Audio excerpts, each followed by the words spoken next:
Gentlemen,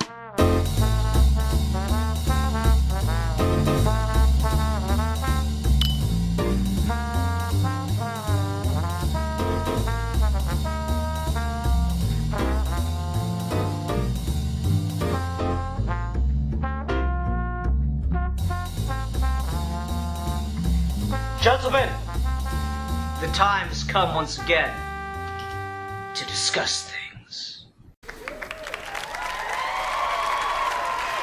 This chicken's deep. Hey, I'm Esplin227. Oh wait, no, I'm Esplin227. That's a loser. This is a loser.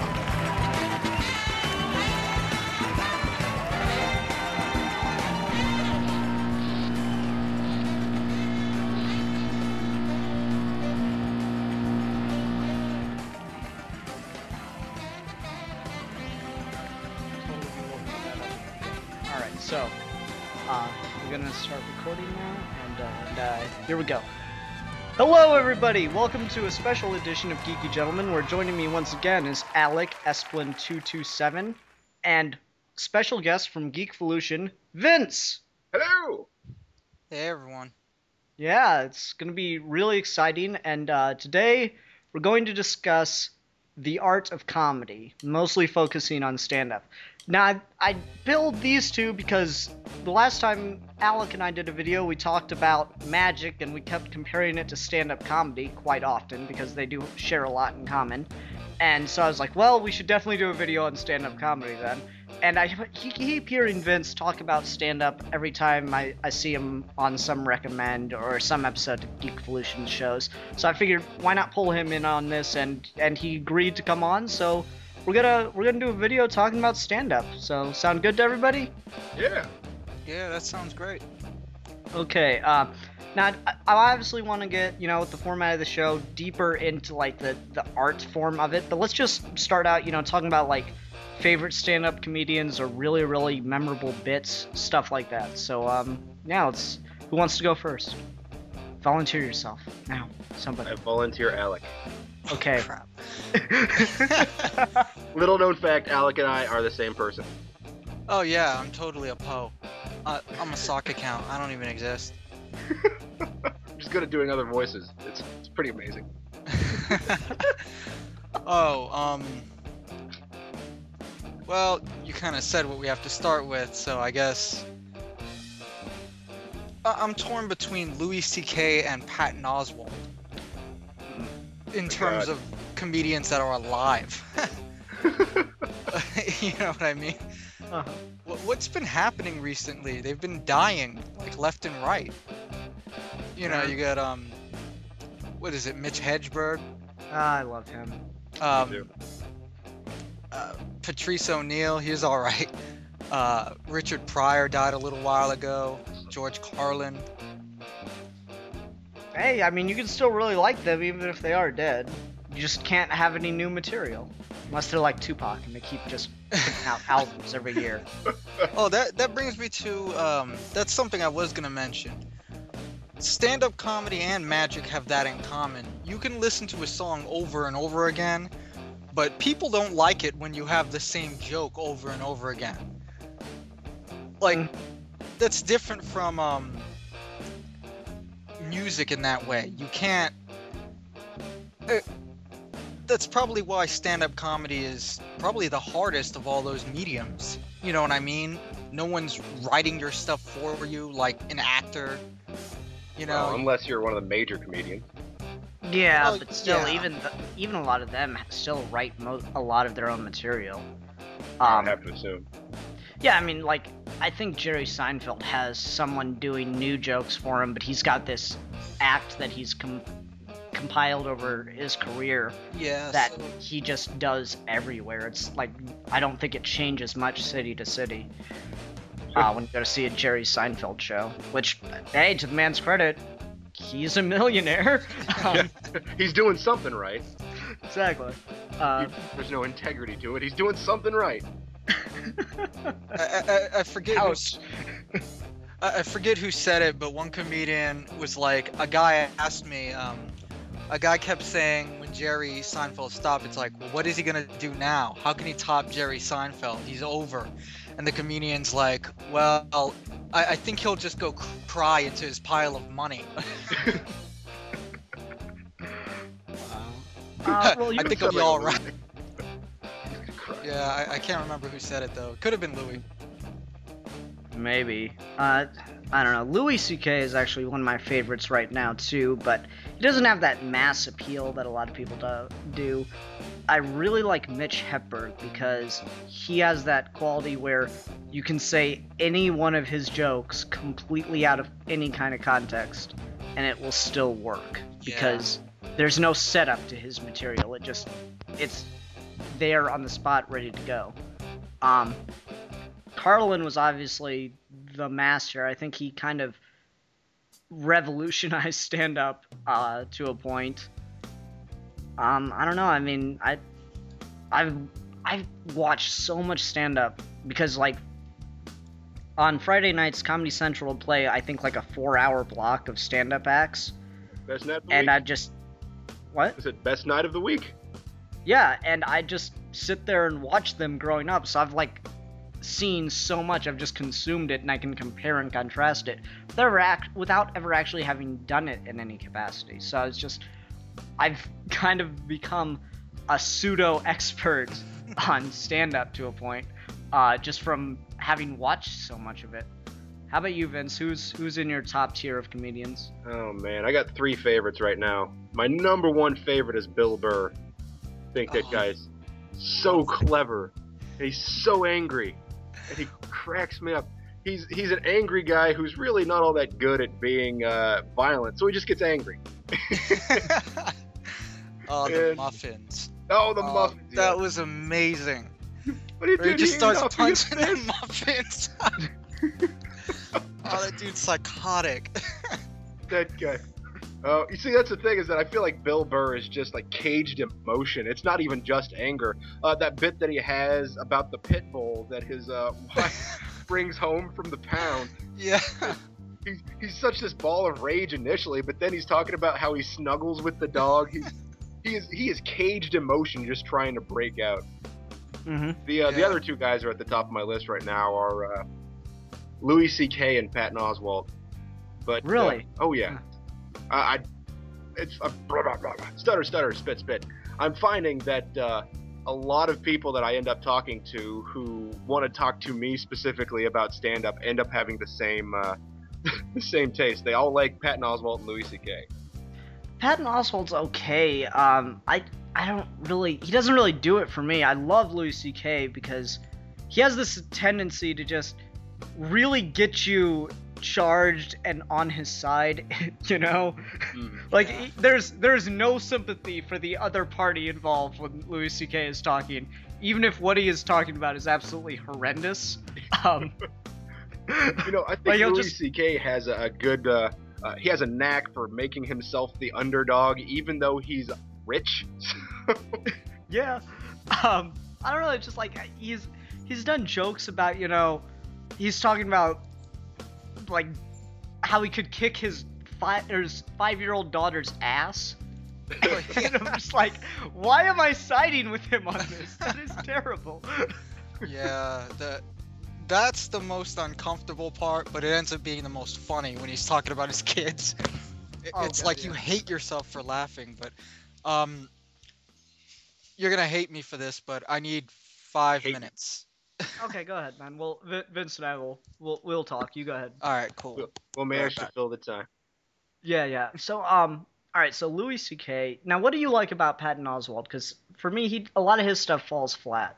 I put him up there with like Greg Giraldo, who got really Oh. popular, but I just never really cared for. Greg Giraldo. Now, there's an interesting guy, Greg Giraldo. I don't like Greg Giraldo, but I. Well, he's dead, so you don't have to. Woo! Oh wait, is that a good thing to woo at? Probably. I don't know. I went to this. I'll share you a quick story if you don't mind. Go ahead. When I was still going to KU, I went to see some big Comedy Central show, and they had some guy imitating George Bush. Whatever, I don't care anymore. It's not funny anymore. But they had Greg Giraldo be the headliner of the evening, and it was a free show, so I had to go. I'm like, I'm not going to waste the chance. And Greg Giraldo said some of the most offensive things that were just designed to be. Oh, no. I'm all alone, and Alec went to the restroom, and Vince's call dropped. I'm sorry, guys. So, how about them Jets? That other local sports team with the ball that goes through the air, and right. Oh well. Guess I'm kind of all alone right now with you, the audience. So, yeah. I was really hoping the call would come back by now, or Alec would get back on the phone. There's a chance he's just sitting there listening, cracking up. In which case, fuck him for making this so awkward for me. Okay, well, anyway. I guess I should try to stick to stand-up or to comedy. What I like about, Vince was just talking about, offensive humor, and I don't mind offensive jokes, but what I like about offensive jokes is not that you're offending someone, it's that you were clever enough to find something that could be labeled as humorous in something as horrible or offensive or tragic, whatever you're picking at. I laugh because not only is what you're saying funny on an objective level, but it's fairly impressive. It's like the ability to dead baby jokes don't work, but the ability to take a joke about something like the death of a child and find something funny there is always impressive to me. And we were just kind of talking about that with Louis C.K. and how he really manages to say some of the most horrendous stuff, but somehow you side with him. You're like, yeah, go Louis, talk about beating up your child, and how you just want to punch them in the face. That's awesome. I don't know. I'm always fairly impressed by that, and I think it boils down to an ability to understand that everyone feels this way about this horrible thing in some respect or another, and to take it and play with that feeling and find a way to make it humorous. I don't know, it's hard to explain, and I wish I had someone to bounce ideas off with right now, but the call dropped, so I'm waiting for Vince to get back online or Alec to come back. This is not going as well as I had hoped. In any case, Alright,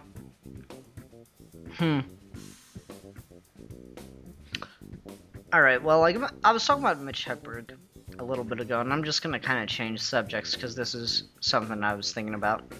I was talking about how Mitch Hedberg had some of the best just one-offs, no context jokes, and for those of you that don't know about him, I highly recommend looking him up, but he just had some great commentary on just the most obscure things. It was like, so I was in my apartment building, and I like to mess with my next door neighbor. So I turn my music up real loud, and then he starts banging on the wall. And I'm like, go around! There is not a door on my end!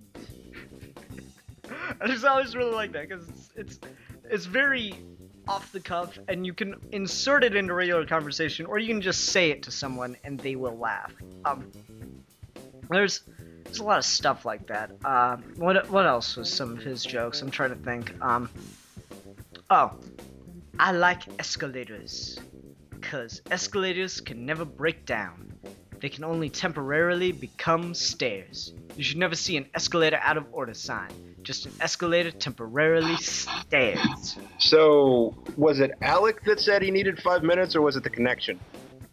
I don't know.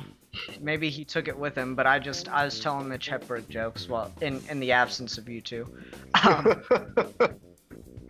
The connection's like, I'll be right back. Yeah, pretty much. In any case, I mean, I'm gonna blame it on you anyway, because let's see here, I got I got full bars over here on my end. I'm awesome like that. Yeah, I had to restart my computer just to make sure that it wasn't me, because I'm like, screw it. I'll make sure Dang. that this is not Vince's connection. Okay. Well, in any case, yeah, we're good. So anyway, you're talking about Greg Giraldo. Oh, so Greg Giraldo, I always thought Greg Giraldo was just a heartless, soulless human being. And when he did this bit, this woman leans over to the friend sitting next to her and says something about it must be the cocaine, and Greg Giraldo just lights into her, saying things about how filthy can we get on your show, by the way, Ian? As filthy as you want. Okay, he says something about what filthy dick she had in some gas station that she regretted. He said probably worse than whatever I did, and then he starts making jokes between this guy sitting next to her, who was significantly younger, and her, and then eventually he stops this joke. I forget how long it was. And he says, "All right, who is this guy?" And she says, "It's my son." And she didn't really say anything else. She just kind of laughingly said, "He's my son." And the look on Greg Giraldo's face was such just horror that he had done this to another human being. And I thought, wow, I suddenly like Greg Giraldo a little bit. He regretted what he said. He said, oh, well, crap. I don't know. I remember hearing a joke about Greg Giraldo from a guy that I worked with for a couple months. It went something like, I just always really thought it was funny that Greg Giraldo made all the jokes about Heath Ledger overdosing on heroin and other drugs, and suddenly we found out a couple months later, oh, Greg Giraldo died because he overdosed on heroin and other drugs. Huh. Yeah, I missed some of that, but I'm back now. My bad. We're talking about Greg Giraldo a little bit. Yeah, I didn't like Greg Giraldo that much. He seemed. What was his name? There's someone else, a bald guy who used to do this show where he went to like bars all over the country. Dave Attell. Thank you. He reminded me of Dave Attell, where in the beginning he's really funny, but then eventually you're just like, you know? Yeah. Well, did either of you watch that thing Comedy Central did for like 2 to 3 years in a row where they're like the last laugh of 05 or 06, something like that? Did either of you see that? I've seen so many, like you, I've literally, there was like a few years where I literally watched Comedy Central like every day and saw nothing but stand-up comedians, so, and with me, I can't remember names, so it's just like a amorphous blob of jokes. Well, no, they did it like in late December in 05 through I think 08 when they finally dropped it because it just wasn't getting any attention, where they're doing like the last laugh of 05, and it was done for, you know, like it was the last big, you know, hurrah of comedy to make fun of everything that had happened in the year, and then they're going to act like these comedians would never talk about these things again after this year. And Greg Giraldo and Patton Oswalt were both on that show. And it was really awkward because Patton Oswalt came out and he made a joke about how disgusting the KFC dinner bowl was. And that was a bowl of mashed potatoes and like chicken and gravy and corn or something like that. Yeah, it was, what was it? Sadness. What was the KFC bowl called? Sadness. Failure in a bowl of sadness. Like that. Like, it was a good joke, and he that's how he opened his act, kind of talking about that's like the perfect metaphor for 2005 is I think the phrase he used. And I was like, okay, that was funny. And like he went through his set, and then Greg Giraldo came out and he talked about the bowl again, like literally not 5 minutes after Patton Oswalt had gotten off stage. Greg Giraldo comes on and talks about the exact same thing that Patton Oswalt opened his joke with. So, like, I never really... That was my first introduction to him. And then he was also on that Lewis Black show that they tried for a while. Where Lewis Black was a judge. Oh, yeah. What was that called? It was okay. It didn't really work because they just used the same comedians over and over Yeah, again. that was a show that had a lot of potential that was very poorly executed. The show, yeah, it's like Black, where he's a judge. You remember what that was called? Root of All Evil. Yeah, okay. root of all evil, since you said it kind of in sync, one of you should knock on wood, and then the other, I believe there's an exchange of a Coke. Wait, Coke or a Coke? A Coke. Okay. Oh, Sure. oh, man, shit was about to get. Well, I right mean, it's there. between you two, I guess, if you want to exchange Coke. Well, it's okay, because Alec and I are the same person anyway, so really it's a mulligan. Oh yeah. Oh, okay. Well, anyways, like, it was a good idea for a show where Lewis Black would judge the arguments made by two stand-up comedians for why event X or event Y is causing, the world to collapse or society to destroy itself. And it was a funny idea, but, like, I think they went for a season and a half, and more than half of the shows, it was Patton Oswalt versus Greg Giraldo. And Yeah. as much as I don't, like I said earlier, I don't particularly care for Patton Oswalt one way or the other, but I see him as a step above Greg Giraldo in a significant way. Oh yeah, I can't. And I my- felt like him constantly being on the same things as Greg Giraldo was really bad for him, because he's not that style of comedian in my mind. And it bugged me, and it kind of, maybe that contributed to me not caring for him as much. I Like, I don't know if they're friends or if they were friends or what, but I'm just, that's my input on it. Yeah, I'd agree with you there. I think I mean, personally, I wouldn't even put Patton Oswalt and Greg Giraldo in the same sentence if they weren't both on that show. Because Patton Oswalt, how do I say it? He had a, like, first I identified with his nerdiness. Like, he was, though he was much nerdier than I could ever be. He was into the, well, you saw him, but Greg Giraldo seemed like a comedian from another time almost. Don't you think? Like, Greg Giraldo almost seemed like when comedy first got started with the open Like, you mics. thinking, like, 80s kind of stuff? Yeah, like 80s, like I could see that. like sort of where in a different time he would have been edgy and innovative, but now he's just sort of a drunk guy just saying what he thinks, and it really, well, now he's dead. Yes, now he's all up, staying in one place, never making any jokes. He hasn't had new material for a while. It's really just the whole decomposition thing's really getting old, Wow. Greg Giraldo. Hey, everybody, that's offensive. Please feel free to write your, letters of protest. Let the hate mail begin. By the way, Alec and I are not the same person. That was a joke. That was in good taste. I don't know if I should apologize or not, but just, No. just visit We're my just giving- Tumblr. I don't use that. Go ahead and send it to whatever the hell a Tumblr is. I don't...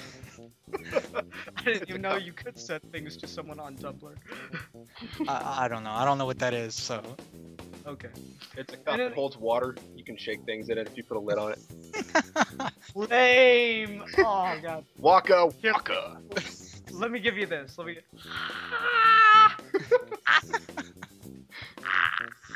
There. There. You got an easy laugh for that joke. Indeed. Back to Greg Giraldo. So, Go ahead. Greg Giraldo, I think the way I've always seen him is he was really only successful, at least in my mind, at the what do you call those things? At the roasts. So I feel like his strong suit was going in and making fun of people. Now, personally, I don't like the roasts. I get annoyed that they tend to use the same people to roast everyone, and they roast arbitrarily chosen people just because they'd be easy to make fun of. Yeah. My problem with them is that, like, the whole point is to sit there and make fun of the person that you brought on, but the comedians only get like a minute or two of material for the main person and then just spend the rest of the time making fun of each other. Yeah, I'm like, how many jokes are you going to write about Lisa Lampanelli that are the same joke?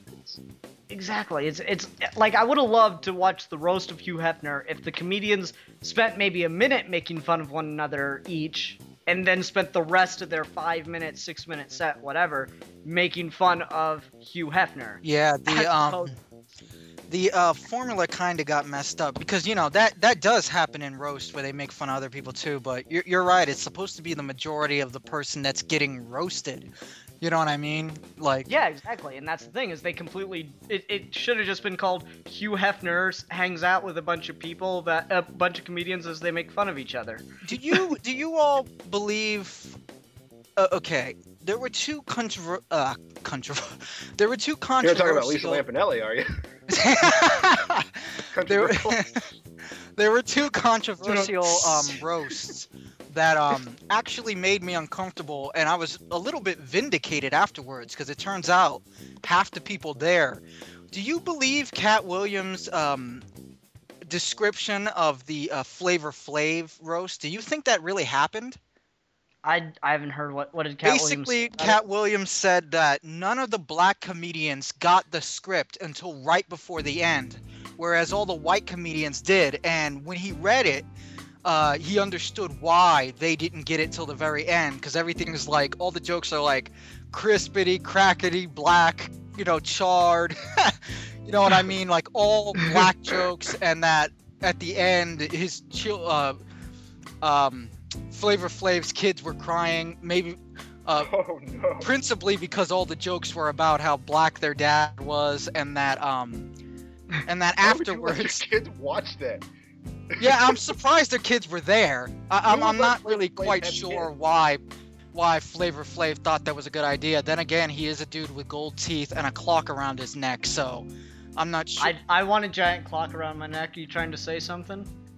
You know, maybe I want to walk around with a giant clock. Maybe I need to know what time it is. You ever look at your watch and then you forget the time? You wouldn't if you had a giant clock around your neck. Yeah, you It's get good at got putting a time upside purpose. down. Yeah. True.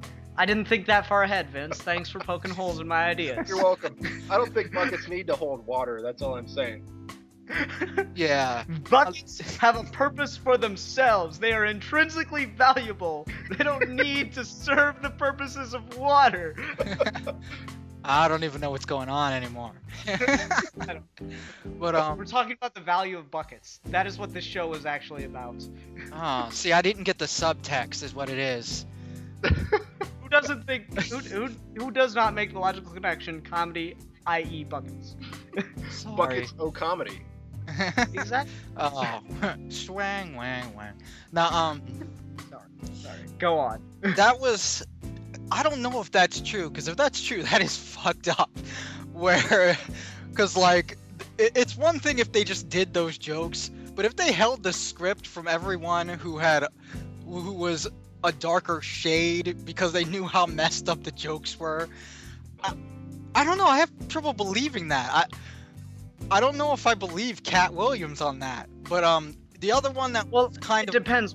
In what context did he say it? Did he say it as part of an act, or did he say it like in an interview? he said it as part of an act, but in the way that he's half serious. That is, he didn't say it in a way that seemed like he was just making it up. Well, that could mean that he was personally offended by the idea and just thought that it was kind of risky to do what they did, considering the general shade of the people that do the roasting. Yeah. It could be, but what I'm trying to say is he told a very specific story. Like, I'm not saying that they can't do that when they do sets, but the story he painted was actually where the details were very rich in detail about very how. rich Yeah. in detail and very angry, not really joking until the very end where Flavor Flav came up and he told Flavor Flav, and Flavor Flav, he's like, how could you be so happy? And Flavor Flav's because I'm still rich, bitch, or no, something like I got paid, you know, something to that effect. And yeah, and that was funny, but it still left me wondering whether those events actually occurred, because it's not so much that they did those jokes, but that they did try and hide it, which makes me think that they knew something wasn't quite right. Or rather, Comedy Central knew something wasn't quite right about the script. You know what I mean? I mean, if that's, Yeah. you know. I think that's a pretty good place to actually jump into. You know, I was talking about it during the break, but because that's what I'm gonna call.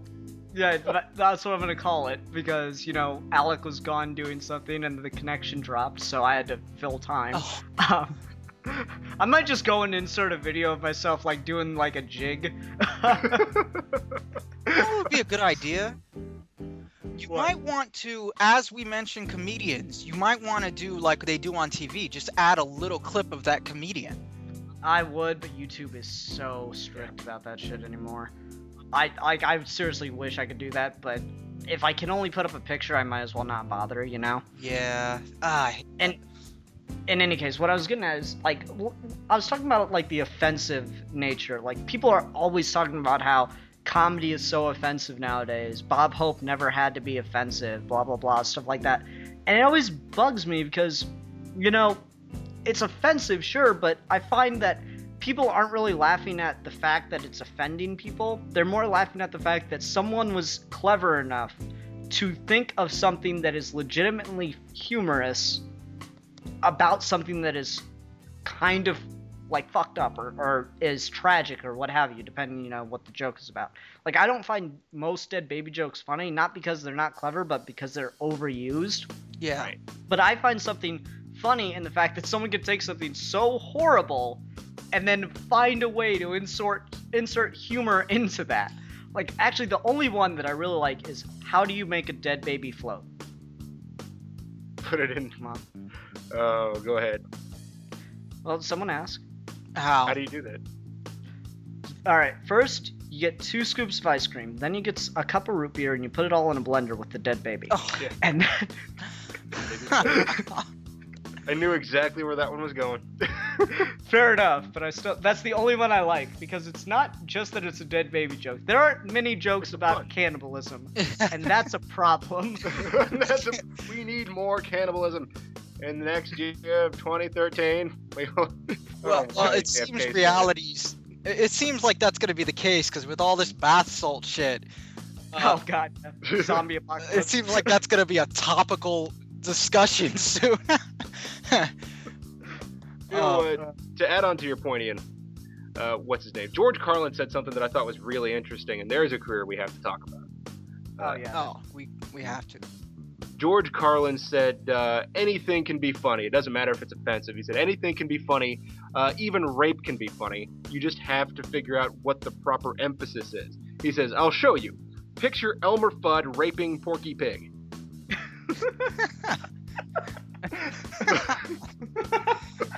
That's not funny at all. But you're picturing it, and you're laughing. I know. So, that's the thing is that rape is not inherently funny, and sometimes people can say things that are not funny ironically, and therefore become funny in context just because it is juxtaposed to what you would expect to hear at that moment.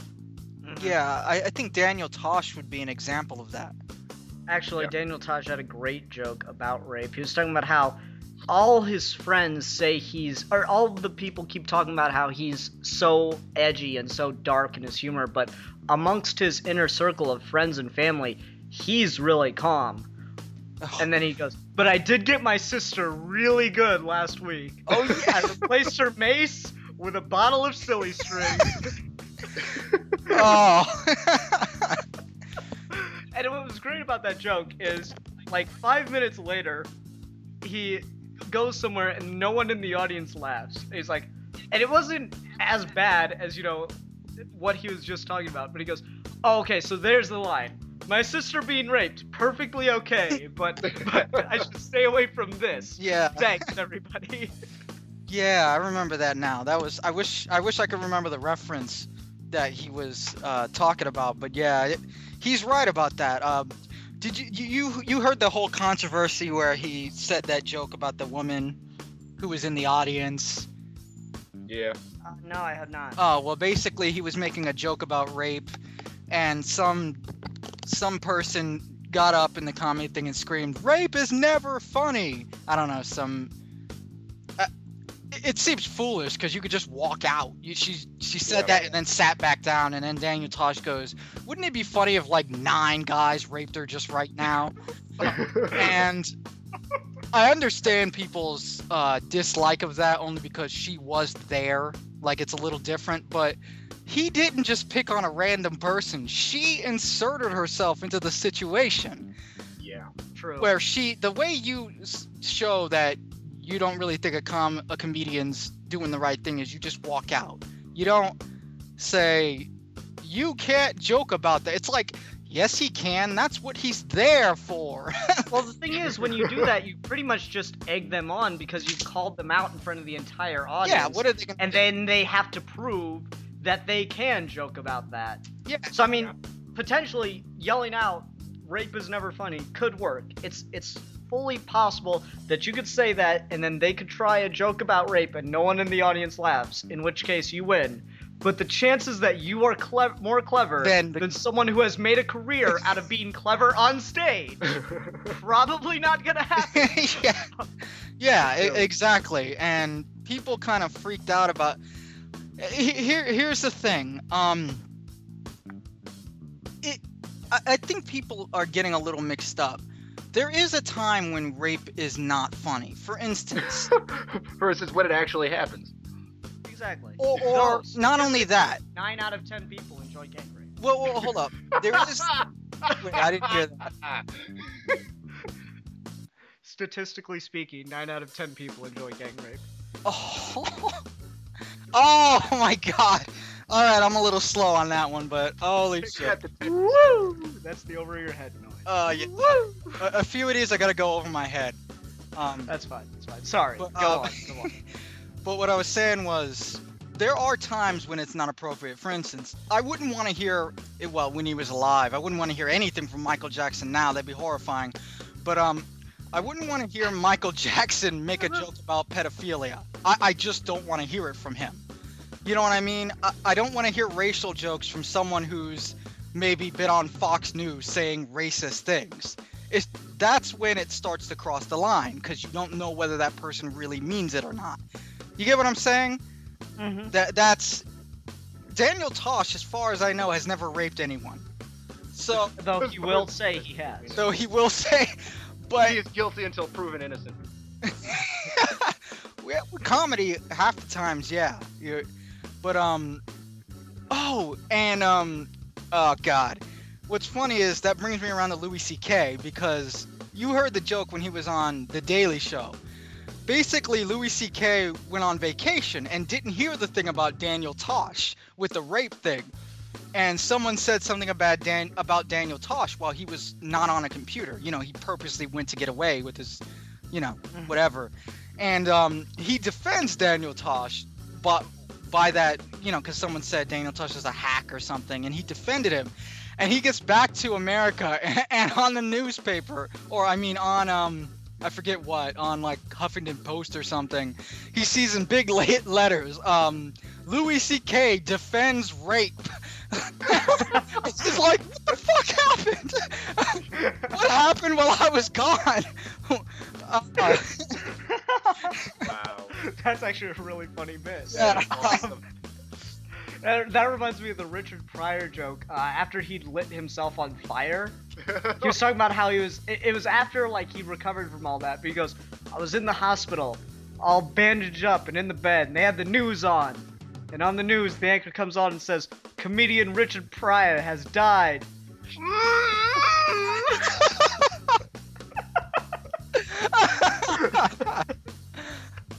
Oh boy.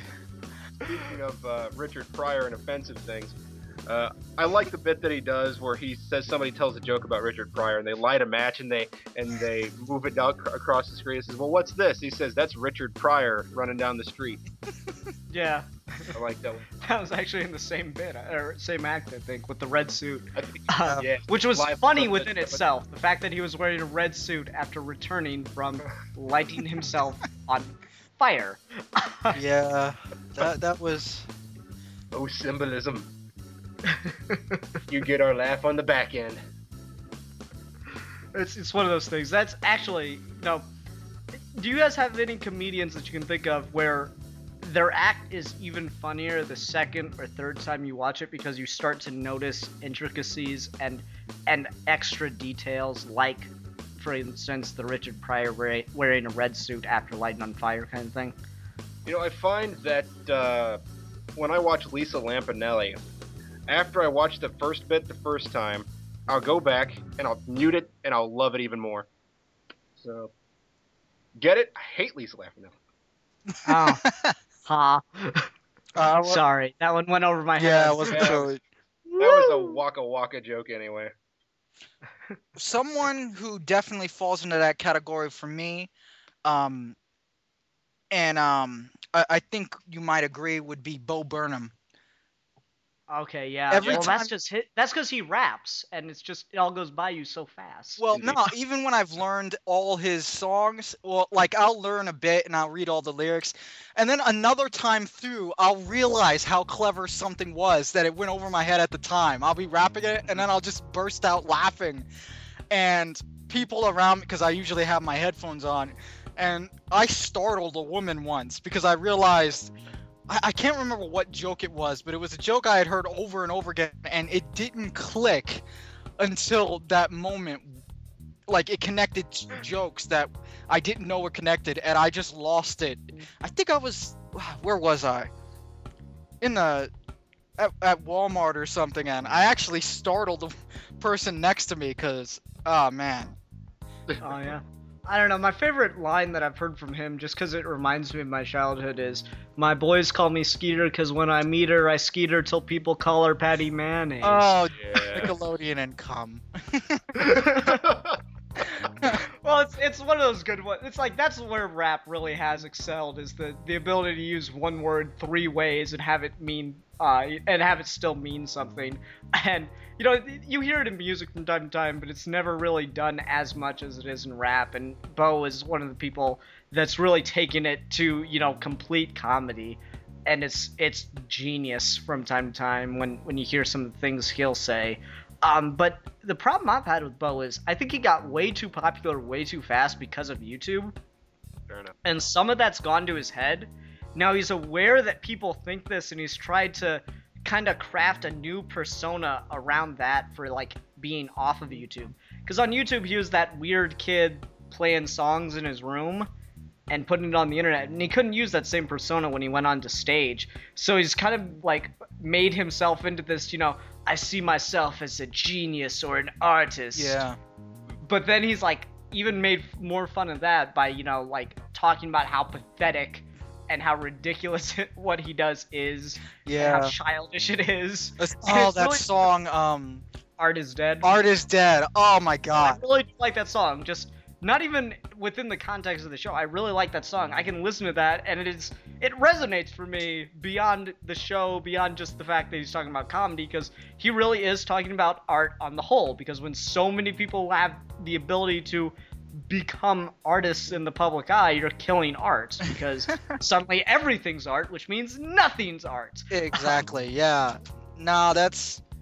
I think that's a terrific point. You know, I think more comedians need to be a little introspective when it comes to their careers and the types of jokes that they like to make, because I feel like comedians' careers tend to either they skyrocket or they build up, but eventually they plateau and they start carving out this little type of joke that they always make, that they know that's what people expect from them. And Yeah, Will Ferrell right there. You just described Will Ferrell. yeah, I despise Will Ferrell. I don't think he's clever, but He's hit and miss with me. I like Anchorman, you know. I hate See, it, I haven't Anchorman. seen Anchorman, and I need to see Anchorman. I don't know, like, it just had its moments. Like, when he was talking to the dog, like, it's a dog barking at him, and he's sitting there having a conversation with it. And he says, "You know I don't speak Spanish." And that's just funny to me, because, well, like, he does that roto scripting in his movies, where a lot of what he's doing is straight improv, because Yeah. the scene doesn't really matter to the story. And so it's somewhat impressive when you realize that not all of this is written down, and that they're just the actors trying to make each other laugh.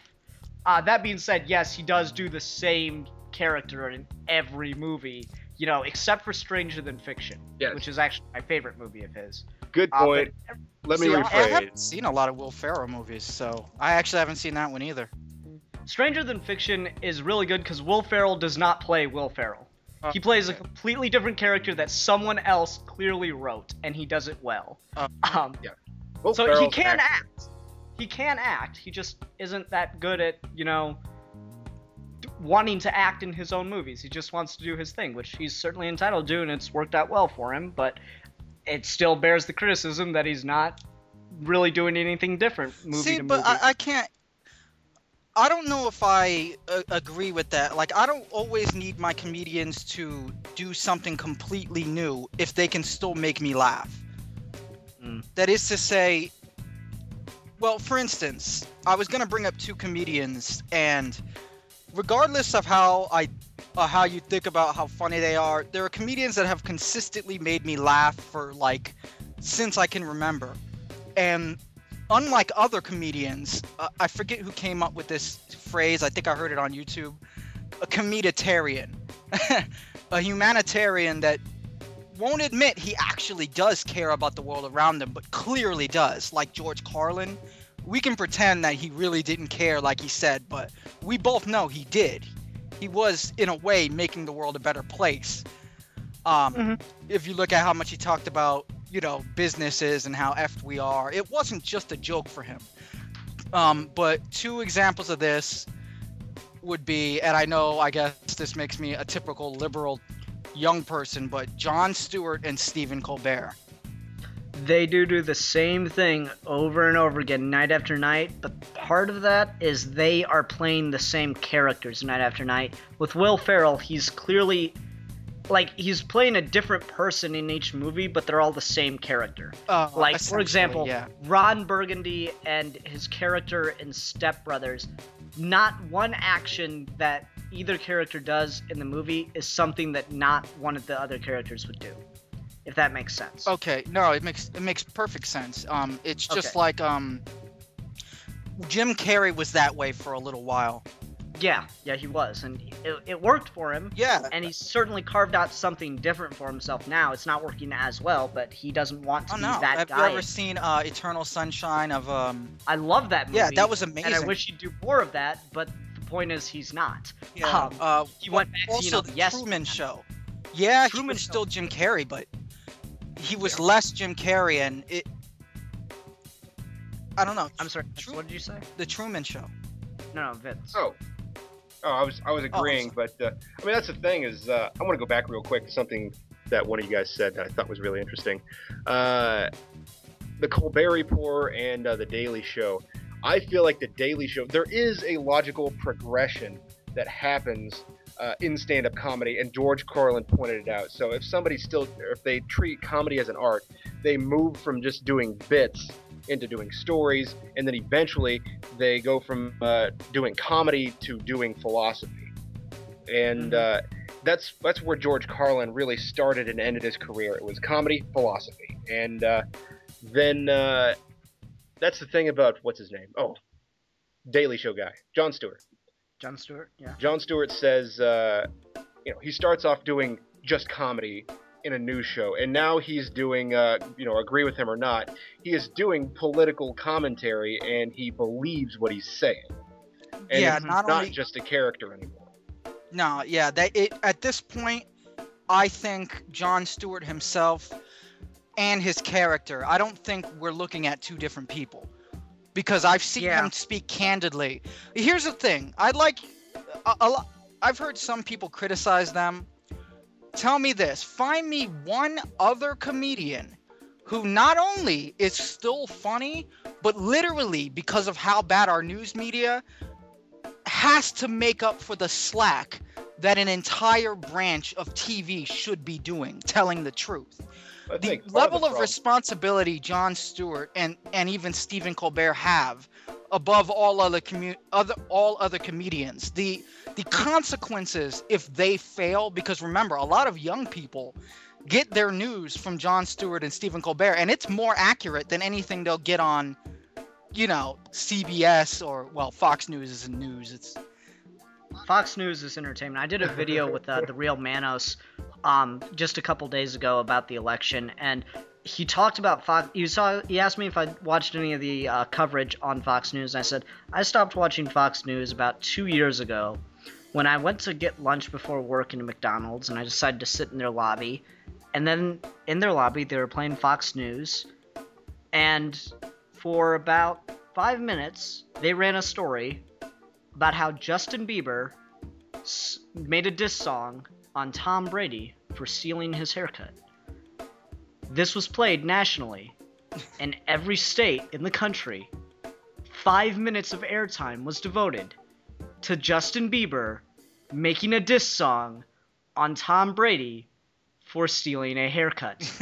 That's part of the See, problem. to me, with, that's more news of in an general. MSNBC or a CBS problem where they're so afraid to take a side either way that they always call everything even because they're afraid to be accused of liberal bias. For me, when I stopped watching Fox News, it's when Bill O'Reilly, while a kid was still missing, said that the kid probably ran away because kids these days just want adventure and don't want to listen to their parents. And it turned out that he had actually been kidnapped, sodomized several times. And Bill O'Reilly, because how brainwashed Fox News viewers are, didn't even mention it after that. Yeah. A day before, like, to me, it has nothing to do with their silly stories. It has to do with... No, it's not that it was silly. It's that this bills itself as a news channel, and it's not airing news. That's some shit I would expect to hear in the bathroom in middle school. That's not even high school bathroom worthy. That is middle school bathroom worthy. Yeah, exactly. I mean, part of the problem is news shows do rely on ratings, and they are in themselves entertainment, regardless of who's putting them out there. If they don't get people watching, then then they don't want to air them anymore. So the problem is, I mean, of course, you know, we get people like Bill O'Reilly who have loads of people watching them, regardless of whether or not he's worth watching. And I would feel the same way about Jon Stewart. I feel like there is a meeting that's happening here somewhere in the middle where we had one that started as trying to be comedy, and we had one that started as trying to be news. And at some point, the entertainment and news just blended and turned into this mush of stuff that's not worth watching anymore. I realize that maybe I've just lost you two guys, but Well, no, are you saying that holds true for just Bill O'Reilly, or are you saying that's true of both Jon Stewart and Bill O'Reilly? I'd say that's true of both. They have two significantly different starting places. And then you Okay. look at somebody who is like Stephen Colbert, who, you know, obviously that guy has a liberal slant, but it is entertainment. Any news that's given is given through a filter. And I feel like Jon Stewart was just put into a position that is not capable of coming back from. I feel like Jon Stewart, people started watching him instead of the regular news, so therefore he has more of a responsibility to give the news as he sees it. But he's not a politician, and he's not a great humanitarian by any means. So he's just a guy trying to give his actual opinion on things, and it comes off as just slanted news again. So to try to really get at the guts of a matter and find out what is not slanted, find out what is fact. I mean, you can look and say these people died this way.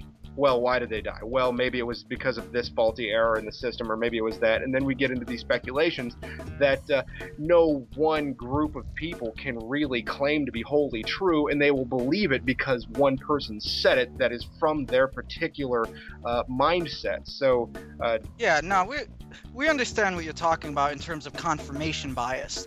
I think what ended up happening was that the news, well, then again, I don't know, it seems like there are third-party, nonpartisan groups that, though two aren't even a comparison, there are more lies in, like, I don't think you can even compare them, and I don't think it has to do with bias. I think it has to do with empirical data. Whether, I'm sorry, but at this point, the right wing we've seen it. They have no relationship to the truth anymore. well, Alec, I'll tell you this. I'm not going to disagree with you.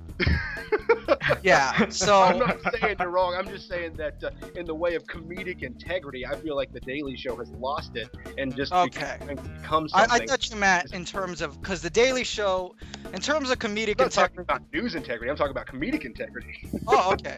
Oh, that makes more sense. I don't know. I'd like. Do you ever watch The Daily Show and laugh, Vince, or does it kind of just completely fall dead for you now if you do ever catch it? I stopped watching a couple of years ago because every joke was just flat for me. I'm like, oh my god, I don't care what you think. Fair enough. And I mean, that's the thing, is a lot of people just stopped caring because too much of this narrative opinion was put into it. That's certainly a fair criticism, but at the same time, at least their opinion was clearly given through, we're just being silly to show you how silly we think this thing is. Whereas Bill O'Reilly Bill is clearly like preaching. Yeah, Whereas the Daily Show is dancing and making fools of themselves to try to make a point. Whereas Bill O'Reilly is someone that is clearly on, a pulpit. Yeah. I feel like in the way, if you look at the Daily Show as a news program, what you have is the perfect conceit for these guys to not get in trouble. Fair enough. I have the only problem I have with that is this. I don't care. For instance, like the Young Turks, they admit that they're biased. You can admit that you're biased, but go by the empirical data. That is to say, when Jon Stewart says something happened, you can actually look that up. That's not third-party things will agree with that. What are those factcheck.com? Yeah. You could actually, whereas with Bill O'Reilly, if you look up the things he said, I would defy you to find something that's true, except for the things that no one can deny, like that Barack Obama exists. But everything else, like, to compare the two, one of them is actually doing active. Actually, damage. according to the highest name, according to the most distinguished and the highest name in news media, The Onion, Barack Obama does not exist. This is true. But, like, He's a CGI model, much like Frank Miller's The Dark Knight Returns, Yes. when Reagan was a robot. like with that, our news media itself has become so hilarious. Well, I mean, it's depressing on one end, but a lot of the jokes Jon Stewart does really aren't jokes. All he has to do is show you Congress, the crazy things they say, and that's the whole point of the Moment of Zen, is he just lets these politicians or these news media people, depending on what he's putting a clip of, just speak for itself. No commentary whatsoever. Just, here's this person saying this thing. Interpret it. I defy you. And yeah. it's so ludicrous that it can only come from, the 24-hour news cycle or from the ridiculous scrutiny that politicians are put under today to always say the right thing, and somehow they manage to say things that are not only wrong but so unbelievably wrong. Well, here's another thing. What ends up happening is, unlike before, they can't really have an opinion that's separate from their real opinion, because we find out. All these little meetings that they used to be able to have that we couldn't find out, we do. So, I mean, if you look at it this time around, that's kind of why the Republicans lost. Not because they said the wrong things, but because they said what they actually believe. It's hard to be elitist, a bigot, and hate poor people, and people not find out about that. Yeah, exactly. And when a lot of times when people compare, say, Fox News with the comedian side is... Basically, a comedian now can just point to Fox News, and they don't have to say anything unless they're in a place where everyone already agrees with Fox News. You get what I'm saying? Yeah. I understand that, and we've drifted enough. Yeah, and let's into kind of politics. try to circle. Well, no, I mean, it's perfectly fine, because guess what? Major topic of comedy is news and politics. So, I mean, that was pretty much the main coverage that a lot of people were going on. Louis Black, Jon Stewart, all these different comedians were talking about for most of the 2000s was how fucked politics are, and the news, and how crazy the news media is. That was, I defy you to find a comedian's act from throughout the 2000s, not in the Blue Collar Comedy Tour, that didn't talk about politics at any one point or another. And if I may just add a final thought on the whole Colbert Report and Daily Show thing. That's why I thought the Colbert Report was so clever. Was that it was a parody of things like Fox News. Definitely. It was so over the top that I couldn't help but enjoy just watching this thing that wasn't real at all. And and did you with the election having just passed, did you happen to catch him his show that aired right after the election? No. It was genius. Like, you know how, like, they'll start the show with, like, the camera panning in real quick and he'll be all excited and give you the lineup for the stories tonight? They tried to do that, like, they had little titles of what he was gonna say at the bottom and everything, but he's just in a bathrobe, hunched over on the desk. Yeah, I did see that. That was awesome. That was funnier than hell. It was just, like, so sad. It was exactly how all the Fox station, or, like, the conservative stations covered that event. It was great. Yeah. Alright, a little bit more about comedy. So, like, let's get more centered on comedy again. So we talked about how, you know, we were talking a little bit about Carlin and the philosophy and the political commentary and stuff, and we said we wanted to get into Carlin's career. So why don't we get into Carlin's career? Here we have a man who started out, like Vince said, just doing pretty basic comedy, you know, and he had like those weird observations that I really like Mitch Hedberg has, like, you ever notice there's no blue food? Don't tell me blueberries, those are purple. It's true. Like, he'd just do weird stuff like that, and then it started to get more complex, more interesting when he'd do, like, one of his most famous bits, not 7 Dirty Words, but the house and the stuff bit, where it's like, well, you gotta buy a house. So why do you have to buy a house? So you can have a place to put your stuff. Why do you have to have a place to put your stuff? Because you gotta have a house. So then you fill up your house with all your stuff, and then you gotta buy another house. Why? It's gotta be a bigger house, because you got more stuff, and you gotta fill it up. So you buy a bigger house, you put your stuff in it, and suddenly you don't have enough stuff to fill up your house, so you have to buy more stuff. And he did it faster than that. Yeah. And it was... like, I stumbled, and I know I messed it up there a little bit, but that was the gist of it. Where it got significantly deeper, and it started to really question, you know, not only the way we live, but our values as people. Where we're literally able to justify, why do I need to buy this big house? Why do we were able to justify our extravagance with our extravagance. Why do I need to buy a big house? Because I have all this stuff, and I need to put it in there. Why am I buying all this stuff? Because I have a big house, and I need to fill it. You know, I think if you were to say that comedy can be existential to most people who watch stand-up comedy, like the people who like Dane Cook and things of that kind, they would be dumbfounded and ask you what the word existential means. But I don't mind Dane Cook, but his individual bits are funny. His whole act sucks. Because he sort of does have those random observations in there. So yeah, I mean, I don't hate him as much as I'm not against him as much as everyone's. I don't get that. Of course, his whole act, he does the same thing. But I think basically the same thing happened to him as with Bo Burnham, except the difference is he completely sold out, whereas Bo Burnham, I think Bo Burnham gets better every special. I don't know if you guys agree on that. My thing about Bo Burnham is I can't watch an hour act. He has that one act, I think it's called Words, where it's him, where he did Art is Dead. I cannot watch his whole act because it stops being funny about halfway through. But I can listen to his songs, and I can watch little bits and pieces of Bo, and it's really funny. Yeah, for me, it's 75% of that special is good. The rest seems like a rehash of older songs. Mm-hmm. I liked when he started doing I'm Bo-Yo, and that was his closer, and like when he started it, the whole audience started cheering, and he goes, I'm dead inside.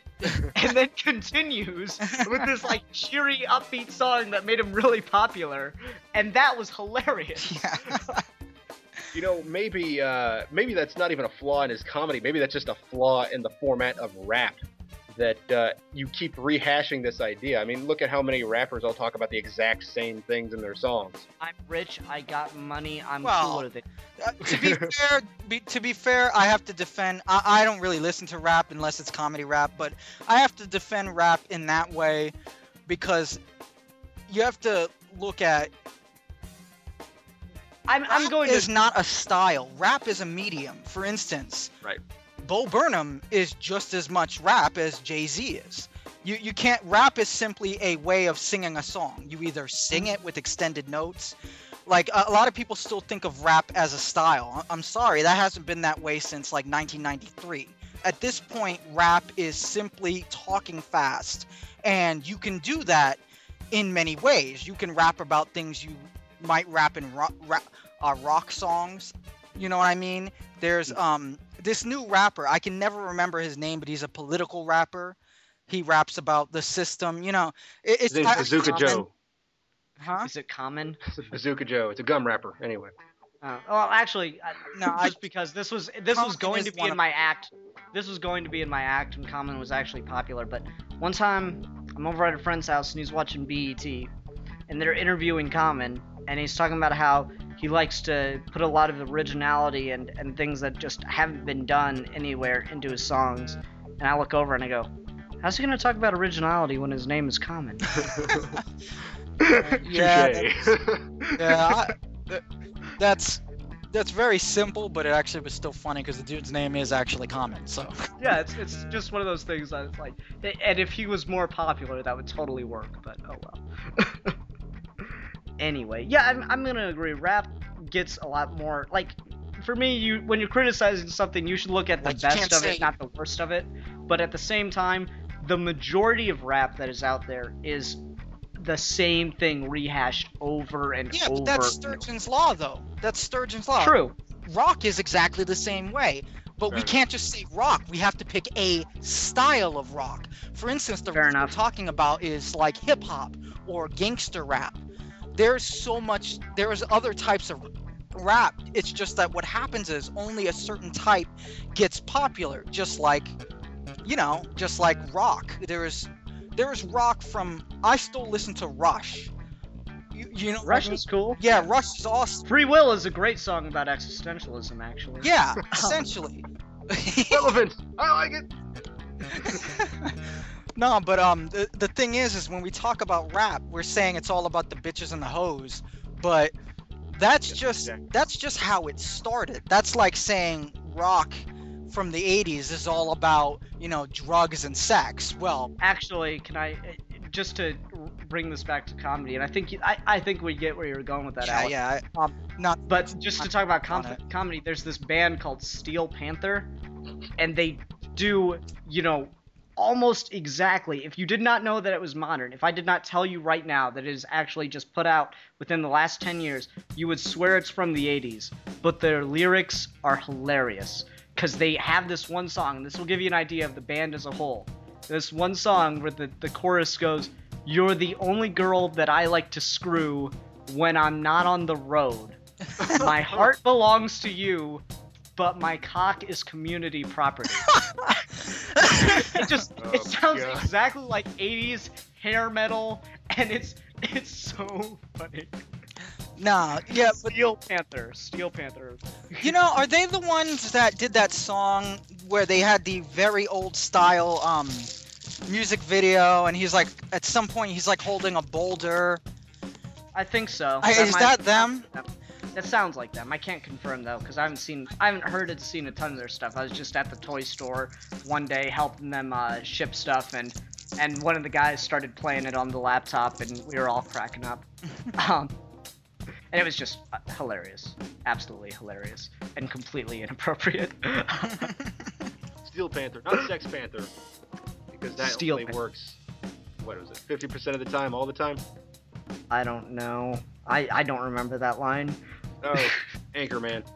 I know it's from Anchorman, I just don't remember the line. The other part of Anchorman that I really liked was when the gang fight between all the news organizations happened. And I can't believe I didn't mention this like 5 minutes ago when we were talking about news. But when all the news organizations got together in an alley and they all started to have like, an old-fashioned gang war. And people are pulling out like tridents, and what's his name has a hand grenade, and it gets like extremely violent, and like they just cut right in the middle of like this it's shot like one of those old gladiator movie fight scenes, like gladiator movies from the 60s. It's shot, and the soundtrack is exactly like that, but then they just cut back to the office, and all the guys are sitting there, they're like, wow, that escalated really quickly. Yeah, I think I killed a guy. I saw that. You should probably leave town for a couple days. Oh, see that's. I think every comedian has their moment. I feel Yeah. like. I mean, that's the thing, is you kind of have to if your job is comedian. Yeah. If you're a comedian, you literally have nothing that is funny to someone. Like, you have to be able to have one joke that is funny to people in multiple demographics. Otherwise, you have failed as a comedian. Universal appeal. Mm-hmm. One of the things Dane Like, Cook I think said. that. Yeah, can I make one thing real Go quick? right ahead, Ian. I think that the difference between an okay comedian and a good and a great comedian is an okay comedian can tell a really good joke in a bit. A good comedian can tell some pretty good jokes through an act that holds together. But a great comedian can tell really good jokes in bits and sustain it through an entire act that works as a cohesive piece. See, that's yeah. I see. Like George Carlin, of course. You know, I think it's getting cliche that I keep saying George Carlin. No, Believe I it mean, or George not, Carlin Richard is the Pryor. ma- To me, I mean, Richard Pryor was funny, but to me, some of his jokes don't have It's more topical though. exactly, and he's dead, so he can't really update. I didn't mean that as a joke. Yeah, it's funny to me anyway. I don't care. Yeah, you know, but where he died too long ago for his stuff to still be topical now. Don't get me wrong. I'm black and Puerto Rican. That doesn't give me. Okay, shit, fuck, damn. I gotta get the door. Be right back. Go ahead. All right, but like. Wait, George think Carlin about- is black and Puerto Rican? I had no Yes. idea. Actually, you can't have white Puerto Rican people. But the thing about George Carlin is he is, you know, the Elvis of stand-up. He like every genre of entertainment has that one person that when you think of them, when you think of the genre, you immediately think of them. And George Carlin is that for most people. I mean, people are trying to argue Dane Cook, and I categorically reject that. Yeah. I mean, But if you're George going to be Carlin- Elvis, you have to be controversial in some way. And the only reason that Dane Cook is controversial is that a lot of people think he's ignorant. So, Fair. ugh. like you know, you can name any kind of, like, you talk about stand-up comedy, George Carlin. You talk about acting. For a long time it was, you know, what's his name, not Brando was the Oh, big Marlon name. Brando. Yeah, when you talk about news, it was like Dan Rather or Andy Rooney. Like, those, just the names, they're so popular in the thing they do that you just go straight to them. And Carlin is that for stand-up comedy. Mm-hmm. Yeah, he's a mean. When you think film, you think Steven Spielberg. When you think, you know what I'm getting at. Yeah. Also, all right, I'm gonna make a point with stand-up comedy. Do you remember? I'm gonna bring up that first point I made. That it's a little unfair. It's a little harder on stand-up comedians because people don't keep listening like we do. Like, I love stand-up comedy, so I do listen to George Carlin sometimes. Well, that's not a good example because most people do. But, like, here's another one. Bill Cosby. That gives an example of how you can't... Jokes don't work in the same way songs do. In that, no matter how topical it is, you can keep listening to it every day forever. Comedians have a much, or for some people it do, but for most people, comedians have a much higher, like, who's the guy who, he screamed all the time, he died back then, and he Sam was like, Kinison. yeah. How many, Wow, How many- that was impressive, Vince. You're welcome. Thank you. yeah, that was, man, you know your stuff. He screamed all the time. Bam. Yeah, Man. it's like, Well, that was his shtick. I mean, it's like, my brother's a Hitler, big fan Hitler of Sam screamed all the time, Hitler. Kinison. It's, oh, no, I don't think it was Hitler. Hitler was a performance artist. This- and a great painter. Painted an entire apartment in one afternoon. And he Oh, had, yeah. and they had something in common. They both were on speed. Anyway, Patton the- Oswalt's bit about Hitler was great. I can't get the fucking trees. Screw it, I will kill everyone in the world. no, Sorry, I'm gonna need a minute. yeah, I don't know why. I guess it's because I woke up. It's either because I just woke up or because I just got high, but that went over my head for a second. It took me a minute to get that. But but what my point was, I'm trying to make this point is, does anyone? I didn't know that guy's name, yet he was a brilliant comedian. That doesn't happen with music. Everyone knows the Beatles. You get what I'm saying? The Beatles get remembered forever, whereas stand-up comedy, even if they're infinitely more clever than freaking Britney Spears or, you know, like they're infinitely smarter and infinitely more clever than a lot of pop artists and such. But because it requires more activity in the brain to get jokes, in the literal sense, there are more things that a joke has to activate before you get to the laughing part. It seems like music has an unfair advantage, and movies. We're more likely to put on an old movie we saw than to say put on. Could you say his name again? Sam Kinison. Sam Kinison. Than to put on Sam Kinison where he's like, "You're a," you know, that scream only he could do. That's the thing. The only old name, I was just trying to think of old names in stand-up that I can think of is Bob Hope. Yeah. I cannot tell you, like, just did stand-up, that was just famous for stand-up. You know, Bob Hope did movies and other things, but he was famous for stand-up comedy. Yeah, but I could not name another person from his era or anything before, you know, the 60s. Points. That I think that, you know, George Burns. George Burns. Nah, goes over my head. I'm sorry. Yeah. George Burns was really, really popular at one point. He was.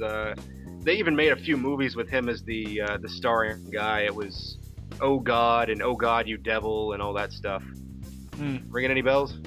Nah, sorry. Like, maybe if you told one of his jokes, I might actually recognize. I'm bad with what it names, was. so That's all right. I'll admit I never really listened to his stand-up, but I saw his movies and then found out he was a comic, and I went, oh really? Still haven't had the chance to watch any of it, but I guess that's what YouTube's for. Yeah, kinda. Nah, it's just like that's the thing is, I mean, you can pull the name, but you can't pull the material or the fact that you can't remember him for the comedy. You know, like, I can't name a Bob Hope movie, but everyone remembers the USO shows. Oh, Right. yeah. Like, I wasn't even alive for them, and I remember that he did them. Oh, 'cause yeah, I've no, just those I seen saw. so many, like, clips from them whenever someone talks about Bob Hope. They don't play a movie clip. They don't play an appearance on The Tonight Show. They play him on the USO tour. Can I say something about the USO tours? Sure. I love them. I have never seen a comedy show where the audience is literally emanating gratitude, and you could have the darkest jokes at those shows, and man, I ended up going back and watching all of the old USO because it was just such a it's weird. They're, you know, because they're in the military and they're out there, and when the comedians come, they just seem so happy to see them. You know what I mean? It's just Well, because it's a number of things. It's the slice of home kind of thing. Yeah. Now. But I love watching them just because of how positive the energy is. You know what I mean? It's just. Mhm. But I Yeah, I think don't part of think- the deal. Go ahead, Vince. You look at a comedy show. If you go to a comedy show, you'll start seeing people that are kind of grumpy, and they'll sit there and say, "Okay, we'll see if he can entertain me." And you know, it's really hard to be a comic just doing like open mic nights and stuff, because people expect you to drag them along and make you enjoy this. But if you go over there, those guys spend all of their day doing something that, let's face it, they probably don't want to do. Yeah, I'm pretty sure no they're one overseas. wants to do that. You know? So I mean, and there is just inherent energy. So I completely get where you're coming from, Rod. Mm-hmm. Yeah, and but that we all have to agree that comedy, it's a good time for comedy right now. The 1990s. Now, if you're like me, because I think I have the exact same past as you do, Ian, in terms of stand-up. When Comedy Central started doing that all the time is when, you know, there was the whole Saturday Night Live and Mad TV era, and then after that we started getting much more stand-up. And Yeah, they'd play the newest episode that they had of Mad TV that was like 3 years old, and then they'd start playing stand-up the rest of the night. So you'd catch like the last 5 minutes of Mad TV, And then- you'd start watching stand-up. yeah, and then Late Night at the Apollo. Yeah. What ends up Stay happening? up for that. Yeah, what ends up happening is, did you notice the 90s where it was that awkward phase where the 80s style comedians and the 90s style comedians were getting weeded out? Like every once in a while on one of those Comedy Central stand-ups, there was an awkward one where, remember that woman who her stand-up was that she used to sing kind of about how much of a whore she is? It was like old style singing. Like, I think I remember seeing that. Do you remember what kind of like background she had? Because that's the one thing I really liked about Comedy Central Presents is you could always identify someone. If you couldn't remember the name and you couldn't remember a particular joke, you could remember the background. Her background on either side of the stage was a set of spiral stairs, and there was it was like an old musical, sort of like not like a burlesque show, but with okay, yeah, it's vaguely familiar. Yeah. I'm not going to be able to recall it verbatim, but it sounds familiar. After 2 awkward specials, and she was funny, but she relied too much on. You could tell she was a little older, and I'm sure her stuff would have been a little more risque. But that was basically like the natural selection of comedy when Comedy Central just started putting them on, and basically those that helped weed out the older style, like Greg Giraldo. I think he's one who squeaked by, because if you notice, he's one of the last of those older style of comedy, or he was, that stayed with Comedy Central. Did you notice that? A little bit. He was alright. I'm trying to remember some of the people that really stood out to me from the early 2000s on that show. There's the Asian guy who's what? That would be the people we've been talking about. The ones who didn't stand out are the ones we aren't. No, I'm talking about like they stood out just to me personally. I haven't heard from him much since. Are you talking about Dat Fan? Yes. That dude was awesome. No, he did a special recently, and he's been in a few movies. I have not seen him since, to be honest with you. Like he's been in the background if he's been anywhere. For me at least. Yeah. Dat Fan was hilarious. Awesome. It's like the thing about Asian and Latino parents is every year their food gets hotter. It's so true. It is so true. Yeah. Man, I love that, though. I'm a spicy guy, but... yeah, to bring up a I'm point. just like a catchphrase now. I'm a spicy guy. No, that sounds awful. That was all with the intro. That's totally what I'm gonna do. I'm gonna take that video of you and I'm gonna like put fire around you and just put he's a spicy guy. Don't do that. Don't do that. Why not? Can you make me? Can you make me, Alec? I feel like a bully. That's awesome. I never get to like this. I weigh like 100 pounds. On the internet, I can be a bully, and that's why the internet is awesome. Anonymity, bringing down others by a peg. Yeah.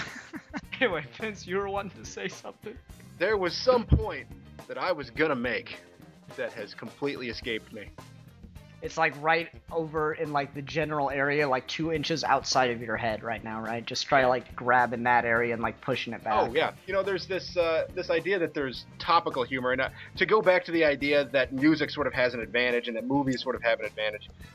With stand-up, I feel like we don't have enough people who are approaching it from the idea of the philosopher's standpoint, so they keep rehashing the exact same thing.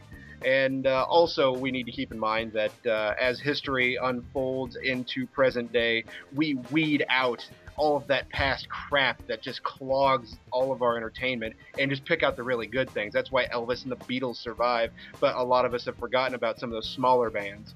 So, and that's not to say necessarily to say that we don't lose some good stuff, but I feel like comedy is at a natural disadvantage because so much of it is topical. So, I mean, especially a lot of the political stuff. I mean, I was trying to watch... I lost you for a little bit. Sorry for the technical difficulties, guys. We lost connection for a sec. That one was definitely my fault, because I totally saw the bars disappear over here.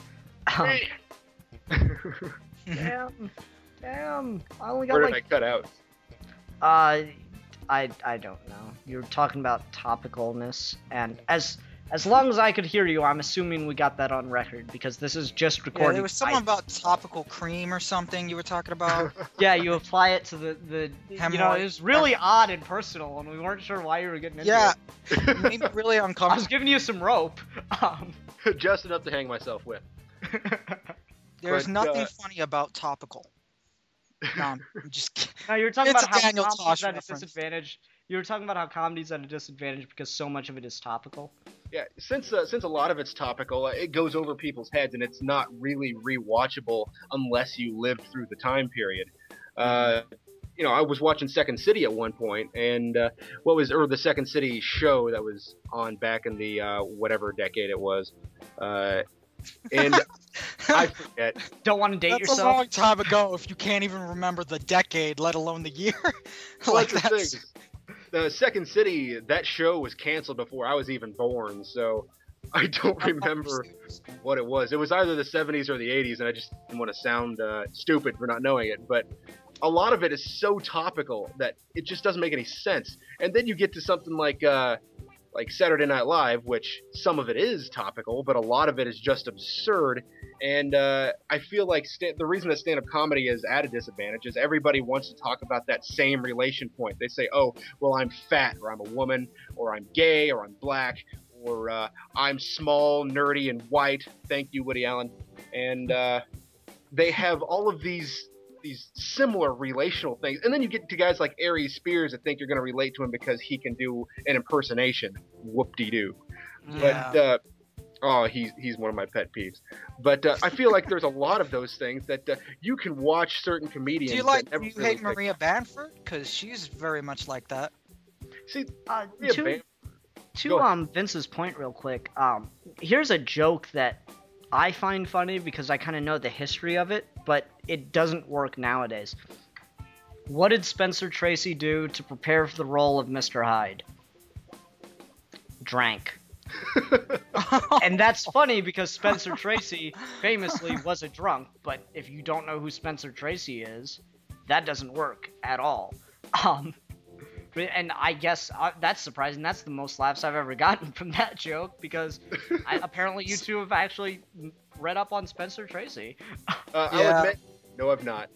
Oh, really? Huh. I'll admit that the only thing I did know about him was that he was a genius and he was drunk all the time. Okay. And I only remembered that because it reminded me of Sherlock Holmes, who was what was he on? Like, the character was supposed to be on like a drug, like, I don't want to say heroin, but something. Opium. Opium. I Thank think you. opium Thank was you. the drug of the day. Yeah, that's the only reason I remember. I miss opium bars. I'm gonna get on my soapbox. We need more opium bars. Sounds like a terrific idea. Hey, it might What happened to opium just bars? legalized pot.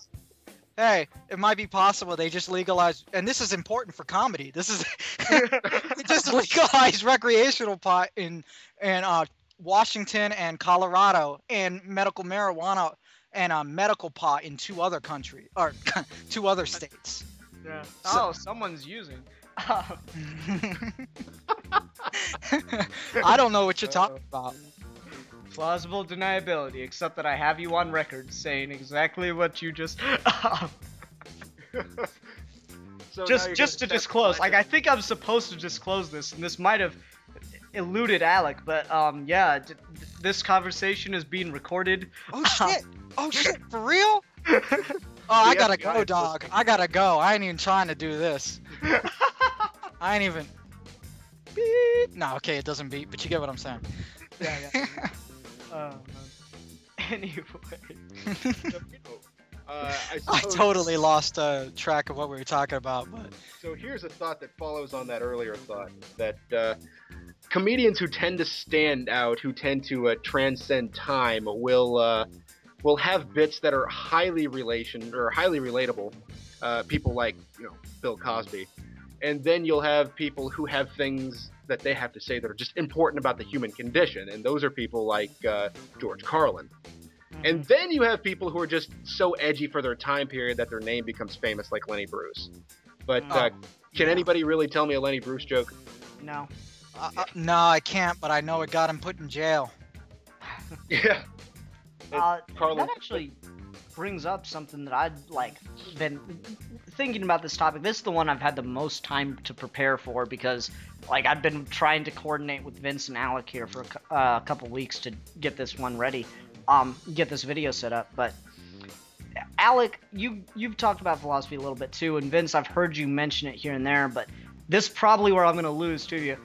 The key to being a great stand-up comedian is being able to do phenomenology. Um, Yeah, you lost me on that.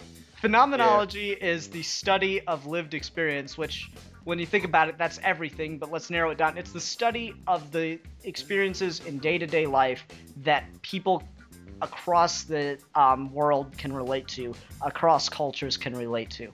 And within cultures, it can be, if you narrow it down, you can get to more relatable events in cultures. I was talking about it earlier, I gave an example of it earlier, and this is a George Carlin joke, too. You ever look at your watch and then have no idea what time it is? That's a really good George Carlin joke, and that's an Yeah. example of phenomenology, because you're talking about something that almost everybody has done. Yeah. Like, I really I dare you to find me a person that has not done that and is also not lying. And that's the thing, is relatability in stand-up is so important, because you have to be able to relate to people, and you're going to be able to relate to people through topical events, but the stuff that stays around is the stuff that can relate to people throughout time. Yeah. Where even in a day where most people don't really wear watches, we immediately imagine looking at the cell phone time. Yeah, exactly. So yeah, yeah. No, that's true. I Even didn't realize there with, was a word for it. That's awesome. Yeah, I know Yeah. that kind of blew me away too. Synchronicity and phenomenology. Those are the two words that work for it. Synchronicity is contained under phenomenology, though. Yeah. So there. Take that. that. Suddenly, I'm an expert on that. I'm like, yeah, of course, yeah. Of course, yes, duh. I said in that class of everyday Jim- rhetoric that I took. Parkinson wrote in his peer-reviewed report. Yeah, I remember. He has a BS in comedy. Excuse me for a minute. You two talk about yourselves. I'll be right back. You know, it's funny. There is a class that you can take at KU that is called Everyday Rhetoric. What the hell I guess it's phenomenology, huh? Kinda. I mean, it's. Now I know didn't what take it the is. course. I had no idea it existed. I didn't see it on the books, but I was talking to this girl at one point. I was chatting her up, you might say, and she was telling me about this not phenomenology course. That would be a heck of a coincidence. But she was telling me about this everyday rhetoric, and I said, that sounds impossibly hard. She says, it is. Think about trying to analyze the everyday events of your life. It's stuff that seems so boring and we're reading into it. Like, why did you take that course? What's the point? It's that doesn't seem like something you can learn either, or that can be taught. Yeah, it seems like... it's- Go ahead.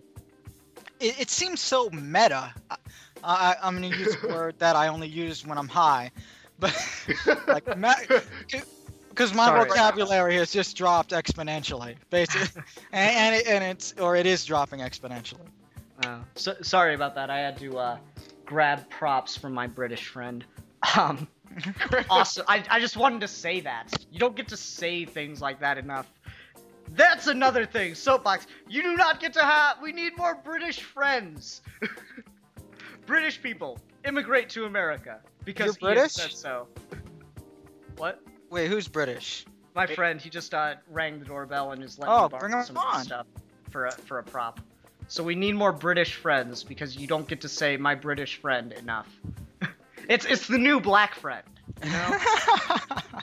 I guess I'm your guy's black friend, huh? No, Vincent. I got real black friends. Oh, hell no! Hell no! Actually, no lie. You My have friend 10 David, seconds to rephrase that. No, my friend David, he's trying to get into rap, and I 5. was sitting there talking to him the other day, and he goes, "I'm gonna make a diss song about all my friends." I go, "What are you gonna say about me?" I said, "My friends, Ian." Oh, that's cold. That's just mean. It's like, that's just mean. Well, the thing is, Milan always gets on me for being like so mean on this show, but it's the thing is, if you actually talk to my inner circle, I'm tame. The things that David and my friends say about me, it's terrible. I mean, Vince saw the movie, saw how I treated Bobby. That ain't even anything. All he was trying to do was get a movie. Oh, come on. Don't take his side. Yeah, I don't know what the hell you're talking about. So I'm sure did it's my, funny. just shameless plug time. So I did my movie, Ian and Bobby's Epic Quest to Rent a Movie, and the whole, like the overarching point of the movie was to see how mean everybody could be to Bobby, and just ruin his life. It was a movie about deconstructing a man's soul. And then stepping on it. Yeah, and that's seriously what every character did. Like, every character has that much in common that they hate and want to, like, shit on Bobby. And it's a comedy. Yeah, I'd say that's an accurate description. I think I first right out of the gates when we were watching that movie, I watched it by myself independently of Cap, so I don't know why I said we. But what really struck me was the parents being so just uncommonly cruel to the kid. I was like, what is going on? And I never really felt like I got a solid answer for why everybody was being so mean to the kid. I don't know why I'm calling him a kid. That's the thing about it is, I mean, it has mass appeal, obviously. I mean, it's not something that's just for, you know, myself and my friends, but that's what it started out as being. It's something that was intended for, you know, my group of friends to be able to watch and have a lot of fun and laugh and talk about. You know? That's where the best that's make something that you would want to see. Yeah, and that's Those the thing. are Is usually that's, the things that like succeed. every group of friends has that one weird thing that they all kind of do, and ours happens to be make movies. And so we finally decided, let's go all out on a movie, and we'll try to make we'll put our inside jokes in. I mean, I defy you to watch the news scroll without having hung out with me for years and understand every joke in that little news, you know, headline scroll. You will not.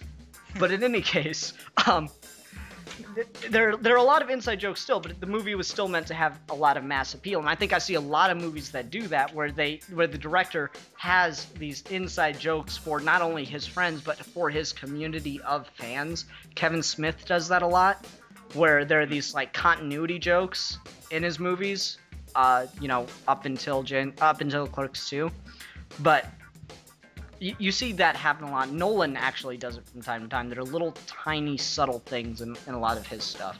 See, here I'm at a disadvantage. I know a lot more about the stand-up than I do about movies, but...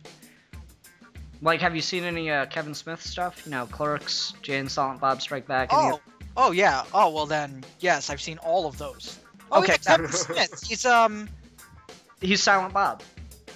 Yeah, Silent Bob. Thank you. Yeah. See, again, remember, I'm terrible with names. No, that's fine. It's That's like fine. I couldn't know more about that dude. I just don't remember names. You know, yeah, I've seen all of them, all the Clerks. A lot of people rip on some of them, but I mean, Mallrats gets a lot more guff than it deserves. all right, I haven't seen Take it for Mallrats, what it is. so I can't. Mallrats It is worked well.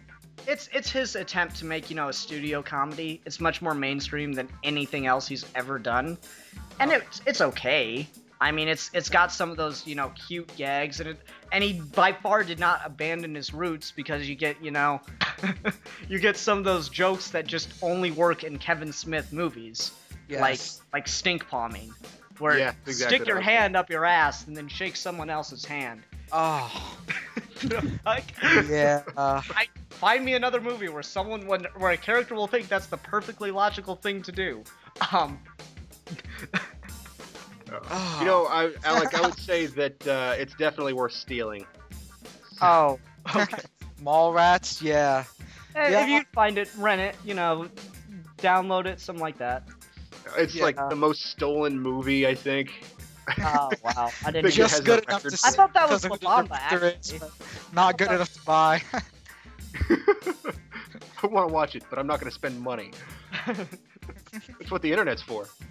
That is exactly what the internet's for. When you open the internet, there's a page that says this is for stealing movies that And you don't buy. And then and Really, and then it's just like, really, it's just for porn. You can do Like- other stuff, but really, we both know why You you're could here. steal a movie, or you could just watch porn. could communicate with your mom that's currently visiting China, but no. Does anyone here actually pay for porn? That's the thing that amazes me. I've never paid for porn. Why would you ever? I'd say you'd pay for porn if you're really just a devotee to the medium. Like collect them like Scarface, and it's like, oh man, this was the first one where they started shaving. You know, this is the vintage 1979. This just whenever I got. drive by a porn store, I always think, like, wow, that store is for people who don't quite know how to use a search engine. Yeah. Actually, I was listening to a comedian, and he was talking about how he used to work in an adult, video store. No, it was a movie rental store that had the largest adult section in town. And people would come up to him, and he said it was amazing the contrast of customers we'd get. A lady would come up to me and ask me which one which one of these Land Before Time movies is superior. And then, I helped her out and got her all checked out, and she left. And then the next guy in line asked me which one's better, Bang Bros 3 or Ass Slut 7.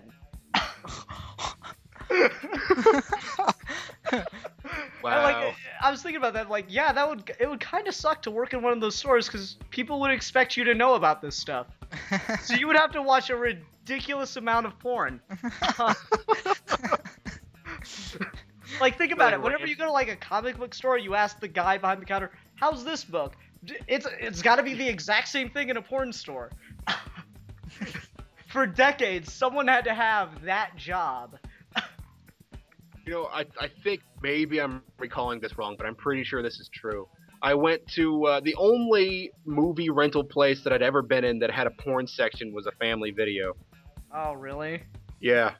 And it just cracks me up that it's called Family Video with a porn section. I gotta say something about, what was the last thing you just said, Ian? About, Really is what well, imagine you go into a store, you go to, a Borders, you go to a bookstore, you go to, an entertainment medium store, a Suncoast, and you ask, how's this movie, or is this movie any good? And, you expect the person behind the counter to be able to answer your question, and you be able to have a conversation with it. Otherwise, you're not really having a very good experience at that location. I hate going into a comic shop and trying to talk to the guy behind the counter, and he just completely blows me off. I don't know. I don't read comics. I just work here. Well, fuck you. Why would you work at a comic book store if you don't read comics? Although it happens, it just drives me nuts. Yeah, it's just one of those things. And so you gotta think, obviously, there were people working in porn stores for years that just had to watch a ridiculous amount of porn because people expected them to know. Yeah, I didn't. Yeah. That's a really weird job. I'm sure that someone really wants that job, but I could not understand. They have that. They have that job in Japan. There's actually a committee that has to make. That's why all their porn is censored. Or rather, all their legal porn. It's because there's actually a committee over there that decides what's obscene and what's not. They have to watch, and there's porn movies that have been waiting to get watched for a year. They're backed up a year because they have to wait to to be approved by a committee. Even their most mild porn, evidently. I have that in America. It's just not for porn. This reminds me of a show that is really hit and miss with me, but King of the Hill did an episode where it looked like the entire porn community was gonna just make Arlen its new capital, and that was just really funny because you got this, you got Hank, whose whole worldview is that he wants to be the plutonic image of an American. He mows his lawn, he does his job, he loves his wife, and he raises his boy, and that's his thing. And suddenly he was gonna be in the porn capital of the United States. It's a really good. It's got its moments, that show does. Oh yeah, no, it does. It's one of those shows where I'm always amused watching it, but it rarely has me cracking up. Mm-hmm. I mean, it's got its moments. I love some of Dale's squirrel tactic, and he just climbs a tree and jumps over the fence. Okay. Yeah, no. Again, it makes me laugh, but I usually don't quote it later. Yeah, I'll You know, agree. so it's good writing, but it's not great writing. You know what I mean? Yeah. It has great moments and Just because I have to bring this up, my favorite moment of King of the Hill is when Hank was tasked with buying art so that his job could have, tax write-offs. And so he goes to an art museum, and he's like, I want something that really speaks about America. And the guy goes, I have something that's perfect. It's a holographic image of George Washington, but you turn it 45 degrees to the left, and suddenly it becomes Hitler. Washington, Hitler. Washington, Hitler. Washington, Hitler. Always funny to me. Always funny. And it's just, he did that for like 5 minutes. oh god. Like, that was that guy's thing. He just sat in that shop and turned this thing between George Washington and Hitler. I'm sorry, I'm sorry. I'm done now. So, to go back to an earlier topic a little bit, we were talking about Kevin Smith not too long ago, who, of course, is famous for being a movie writer and director. But he does have something that's at least akin to stand-up. Yeah, he does that weird thing with the evenings with Kevin Smith where it's like completely improvised. I mean, it's refined improvisation, maybe I could call it, because clearly he's used to telling these stories and he's refined how he answers these questions, but he has no idea what he's going to talk about when he first goes there. Which I think is an interesting way. I mean, it calls back to something, or doesn't call back, of course, whatever. Forget that statement. I didn't say that. Hey, It harkens back to something that Dane Cook said, which is what you're trying to do with stand-up is convince the audience that you're just having a conversation with them. You're just two friends sitting down and hanging out. And I think that's an interesting approach. I don't think that's the only approach, but I think that's sort of the new wave of comedy that becomes, at least a comedian becomes approachable because of that. I mean, you look at somebody like even Louis C.K., who yeah. that's one of the reasons you're on his side, because you feel like he's imparting information upon you, just like, my life sucks and here's some reasons why. Yeah, you really get that guy at a bar feel from Louis C.K., whereas Carlin, you got that town crier feel. Yeah, it's a great way to put it. And like, Louis C.K. is really, he's said this several times, is he's trying to be more like George Carlin. And it's obviously working for him. I don't think he's gotten to that same level, but he's certainly getting, he's certainly surpassed what he was doing, in the 90s, where he's doing jokes about, you ever feel like God is running out of extras in the movie of your life?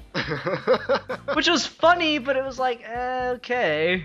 I mean, it was funny once, but that was his bit. Like, no matter where you saw Louis C.K., he would tell that joke. Kinda gets old, Fair enough. But yeah, he started to do what Carlin did, which is every year he would take the act that he did last year. He would take the closer, he would throw everything out except for the closer of that act, and he would open with the closer from the last act and just make a completely new act each tour. Wow. Yeah. I think that's terrific to bring up, because I think a lot of comedians, they get just, and we said this earlier, but comedians tend to move towards doing the same thing that people tend to laugh at. So you get people like, who's that puppeteer guy? Jeff Dunham. Oh, Jim Gaffigan? Jim Gaffigan I like a lot, but No, Jeff yeah, Dunham, you're right. Yeah, Jeff Dunham. Sorry. that guy, people tend to hail. People tend to look at him like he's this god of comedy right now, and that drives me nuts, because it's the most stereotypical comedy. And I'll give you that. But the one thing I will say for Jeff Dunham is the first time I saw him, I'm like, oh my god, a guy with a puppet. Are you kidding me? And then I saw his act, I was like, okay, for a guy with a puppet, that was pretty good. Yeah. I first saw his Comedy Central Presents, and I thought that was really solid. But his longer specials, I feel, are just not worthwhile. Mm-hmm. And I feel like it's because he just gets onto that Peanuts has his catchphrase, and Walter hates his wife, and that one guy does that one thing that everybody knows. Yeah. So, see, actually, I got free tickets. He was here in town, and my mom works, entertainment, so I got free tickets for that. And I can hear myself. And it just, the thing that I found interesting about his act was that the opener was funnier than he was. Like the it was weird because it was Fort Wayne, Indiana, so you know, corn town, and we're sitting there watching him, and this black comedian comes out for the opener, and he goes, "Oh shit, I'm one of the only black people here." Fuck.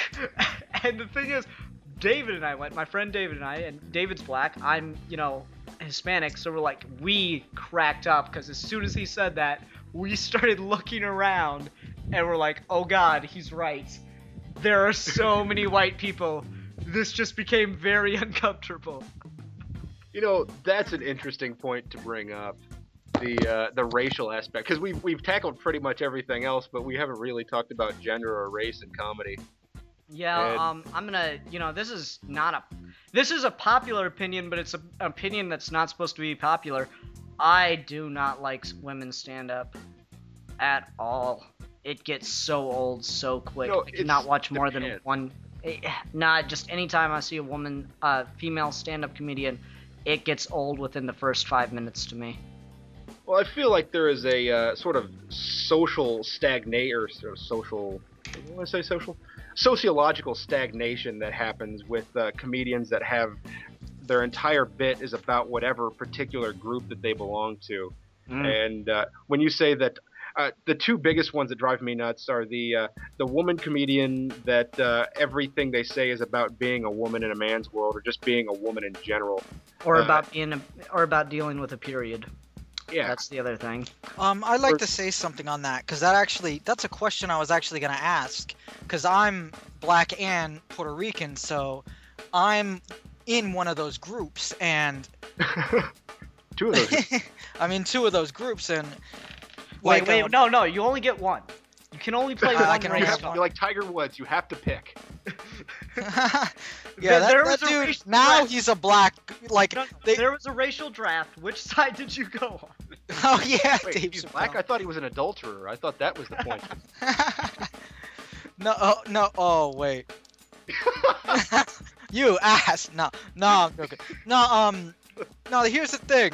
Wanda Sykes said it best. As he got more Asian as he got more famous. The news media, at first it was like, black golfer, and then it was like, partially Asian, or like 1/4 Asian black golfer, and then it's like half Asian black golfer, and she's like, what the hell, we're losing ground.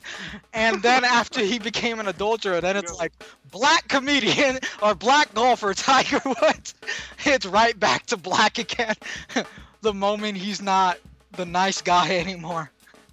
I'm gonna say this before I forget it. Two experiences in my life have been kind of interesting to me, and one's not even significant. So I'm walking through this video store, and I see Cat Williams, and I think Cat Williams is okay. And I looked over at my You friend. saw the actual Cat Williams, or you saw Cat Williams tape? Because that's. I saw the Cat Williams DVD. Let me rephrase. Okay, that's a significantly different. Yeah, yeah. It's like, what do you mean that doesn't matter? It's Cat Williams.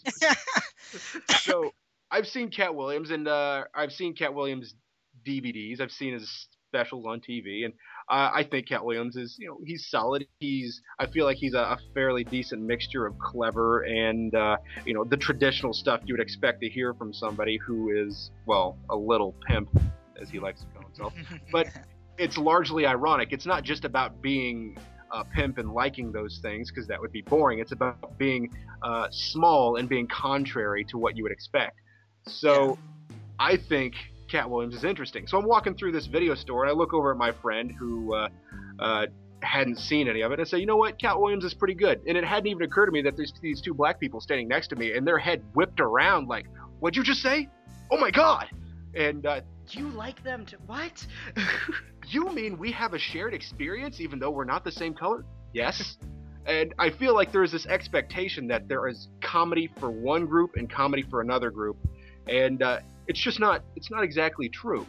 No, Well, okay. I think that comes from the fact that for so long in this country, that people that races were split culturally for a long time, there was Black American culture and there was white American culture, Yeah. and like politically they were equal, but sociologically not at all. No, And- they weren't. And I feel like that split of black comics and white comics really came from that, because for so long we were talking about comedy has to be relatable to be good. Well, to be a good black comic, you had to relate your experiences, and guess what? Your experiences as a black man are likely not going to relate that well to white people. And over time, as they moved closer and race stopped being such a huge issue in this country. I mean, it's still a big issue, but it's not as big as it was 20, 30 years ago. It started to mingle more, and you started to get more crossbreeding of races. Like Quentin Tarantino has said, I identify heavily with the African American culture in this country, and that's something that works. Is you see that intermingling, you see that shared cultural experience. And that's, I think, why more black comics have become more mainstream, and not just black comics. Can I I think say a lot something of- on that? Go ahead, man. Okay. Let me just tell you, because half my family is very Puerto Rican. Like they all, almost all of them speak I'm Spanish. sorry, the idea of being very Puerto Rican struck me funny. They're not just Puerto Rican, they're very. Puerto They're extra Puerto. They all wear zoot suits. I have a cousin I that kind have of even beat the on this women. subject.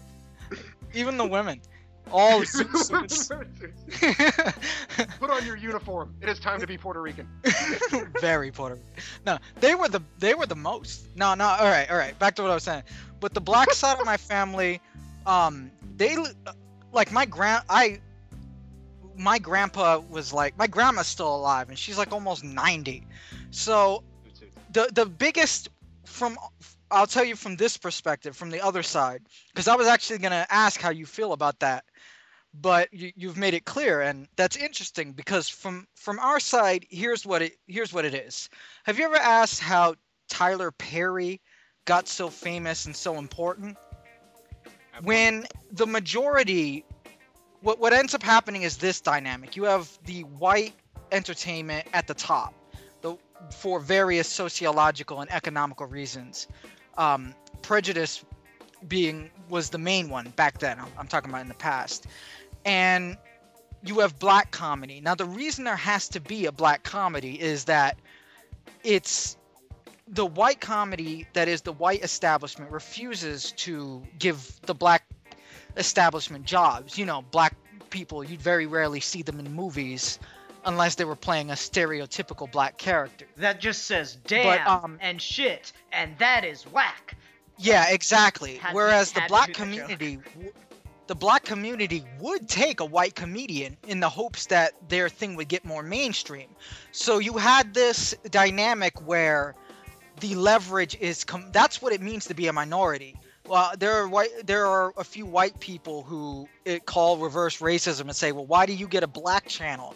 But they don't understand. The only reason the black channel exists is because the leverage is completely. For instance, if they don't have people who look at their common experiences and hold that at a higher level, then they don't have a business. They rely on that, and black comedians feel loyal to that, or black viewers feel loyal to that because they are giving them the only way they can get that. You see what I mean? So it's not so much that the cultures are blending. It's that as prejudice is starting to, I'm not going to say it's gone, but as it slowly starts to lose, it starts to become less and less acceptable. More white people are watching more black comedy. That makes it less important for people to focus. But like with movies, that's not quite the case. Not They're yet, actually but I still feel like it's- behind. I feel like it's getting to that point, though. Because, I mean, on the Well, point of Tyler Perry, look at on the point of Tyler Perry, he's starring in a movie that's coming out this weekend called Ross. Yeah, And it's more not a black movie. It's very much an action movie. You could replace Tyler Perry with a white actor, and you're gonna have the exact same movie. And that you is the goal we're trying to meet. Like, it's excellent that he did that. But Mhm. Tyler Perry, before, if you notice all his comedies, the comedy part was, but they would always go into deep issues, and like my dad, for instance, didn't get it at all. He didn't like how they mixed up like deep issues like abuse and would switch to very serious that you shouldn't be laughing at, and sometimes in the same scene go to comedy, but it felt really uncomfortable. Like there was a scene where the man was being incredibly abusive to the woman, and it got very uncomfortable, and Wait, is that the one where it's actually Tyler Perry and he throws the girl out of his house? I think so, or no, 'Cause I that's, don't know, like, one but of the only movies of them I've seen, because not to hold up. completely, I'm not gonna say that it's completely worthless, but a lot of Tyler Perry's Medea movies are very very cliche. Well, hold up, let me finish my point. Okay. In that scene, she was, how after being abused, the self-esteem is so low. He actually had her get on her hands and knees and bark and beg like a dog. And for me, that was incredibly uncomfortable. But it was a play. That is, it was not the movie. This was before they made the movie. It was the play on DVD, and the people in the audience actually laughed. And me and my dad both looked at each other like, that's not funny. Yeah, that's not fun. That's like sickening. But it is funny to that culture, because to us, that's rare. But it's much more prevalent, and it's something that just isn't talked about in white. And it's because those things for so long were ignored. No one in the white community cared. So those movies didn't make money. Basically, that's what created this, where the two black people looked at you surprised, because they're surprised you cared, because the white people didn't used to care. They could care less about that. In fact, there was a few of them that, because the people were black, the same show would mean less to them. The same scene. It's not even a conscious thing. You know what I mean? Like, it's a lot of racism. Like, if you look at black superheroes, there's not only are there less of them, but two of them don't even wear a costume, because the thing they are is a black superhero. They don't admit it, but it's very much black guy. You know what I mean? Like, I was trying to figure out which superheroes you talk about. I was like, well, Luke Cage. Luke Cage, yeah, that's the worst type of racism, because it's so ingrained that the white people, even black people end up doing it to themselves. That's actually a big problem in the black community. That's why it's hard to, that's why it's so fuck. There was I don't want to go into into it, because there's so many economic issues that. Go ahead, Vince. There was something you said that I thought was really interesting that I really want to touch on. I was going to say, before you brought it up, which really pleased me, that Tyler Perry, let's not forget, is from a playwriting tradition. There is a very... to try to blend those social matters into something that's supposed to be funny is a very staged thing to do. And not staged, but stage as in a playwriting thing. Yeah, stage as in Shakespeare. And I think that's...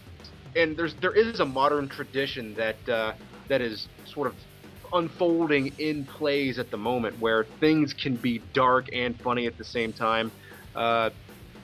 Well, on second thought, I did have a teacher tell me that I might have gone too far. So, but that's nothing. You should just actually, I talked about how I'd thought of doing stand-up, but the thing is, my style of what I think would be hilarious to do on stand-up is gonna be such a there's gonna be people that completely relate and also find it funny, but it's such a niche market that I'm never gonna get an audience of those people.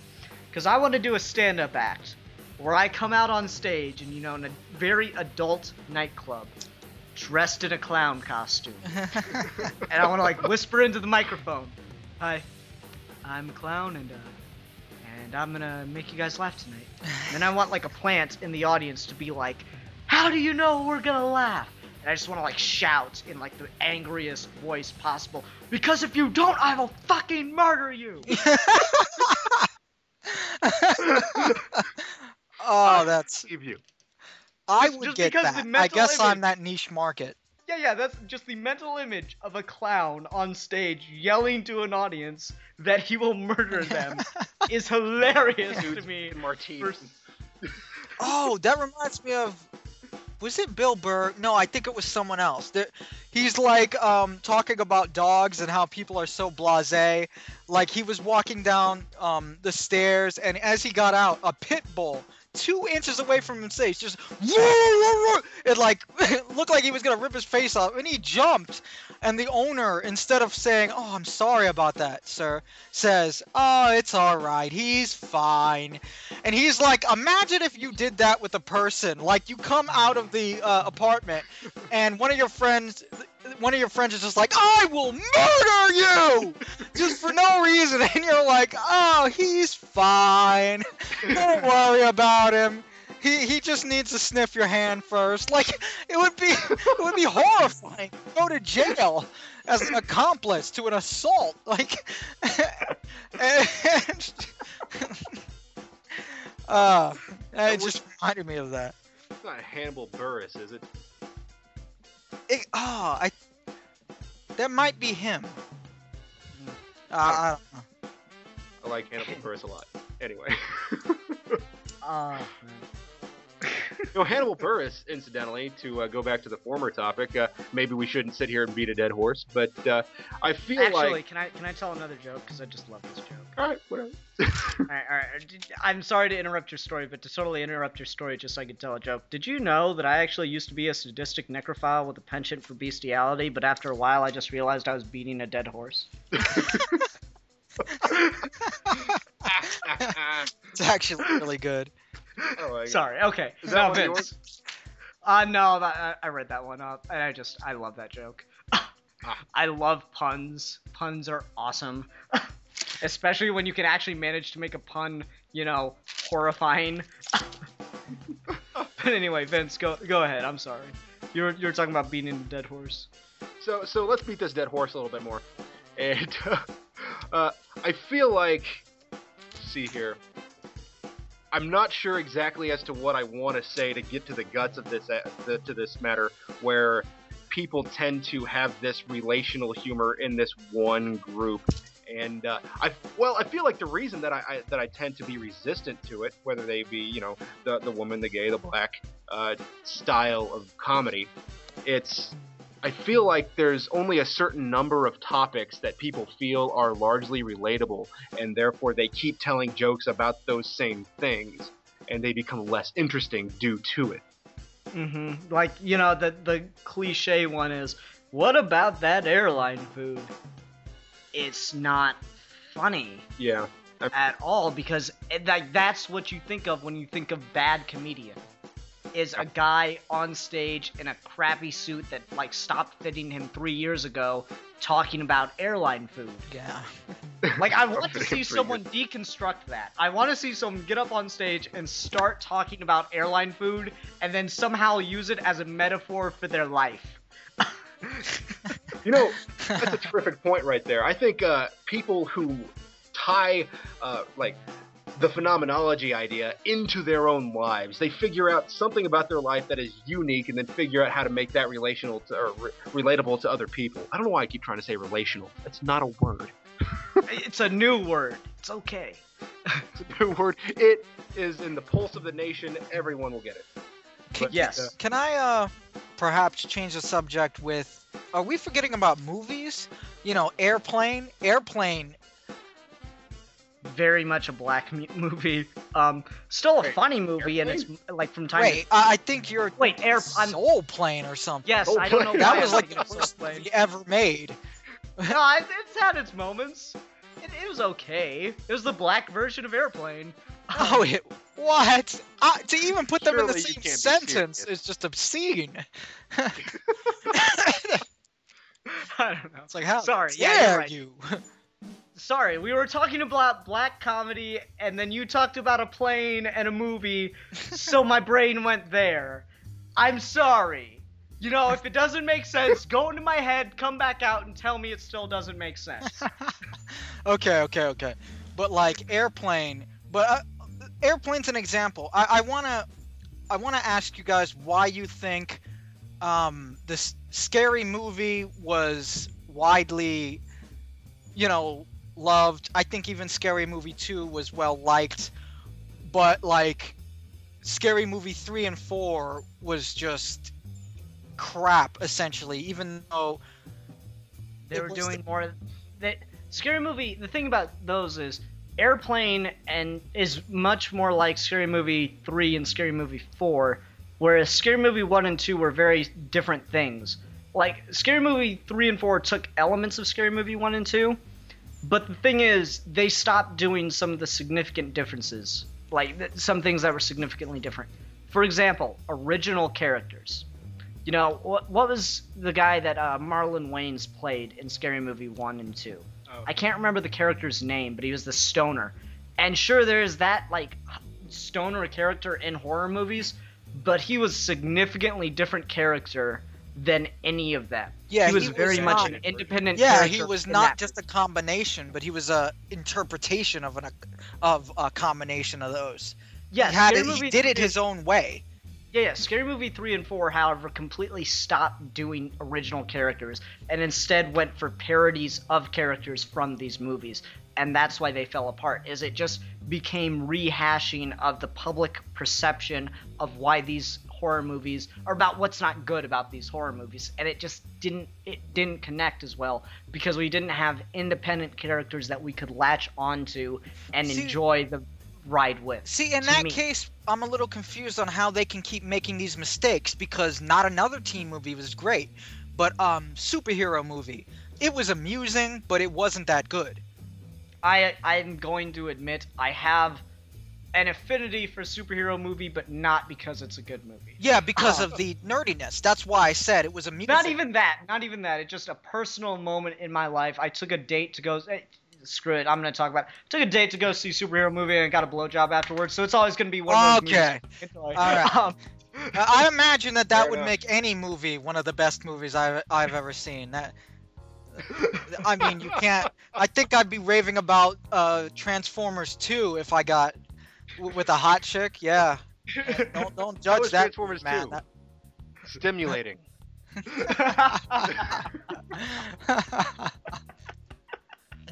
Oh my god. But superhero movie, epic movie is probably the one that did it the worst. Yes.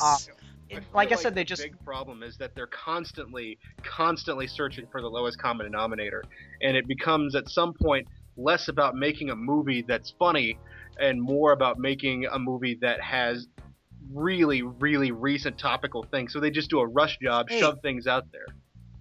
Yeah, yeah. It seems like they're trying to get as many jokes as they can in there. Yeah, like that's the thing is, Scary Movie 1 and 2 have It was lost paced differently. Yeah, they've lost a lot of their topic, like the what made them topical, because what was big when Scary Movie 1 and 2 came out was Scream and I Know What You Did Last Summer, and I Know What You Did the Summer Before Last, and I Know What You Did the Summer Before Last, and why is it that pornos and horror movies have a billion sequels? But It is weird. But like the scene that I remember from Scary Movie 1 and 2 would not be funny if I had not seen I Know What You Did Last Summer, where they hit the guy with the car, and then they just decide, oh, he's dead. We've got to get rid of the body. And like they made that funny because the guy's like, oh no, I'm fine. They pulled that that Monty Python joke, It's like, you will not have died in vain. Actually, I think I'm gonna live. You will not have been mortally wounded in vain. Yes. Like they pulled that joke where the guy just would not die, so like they We're kept all hitting him with the cars. individuals, not me.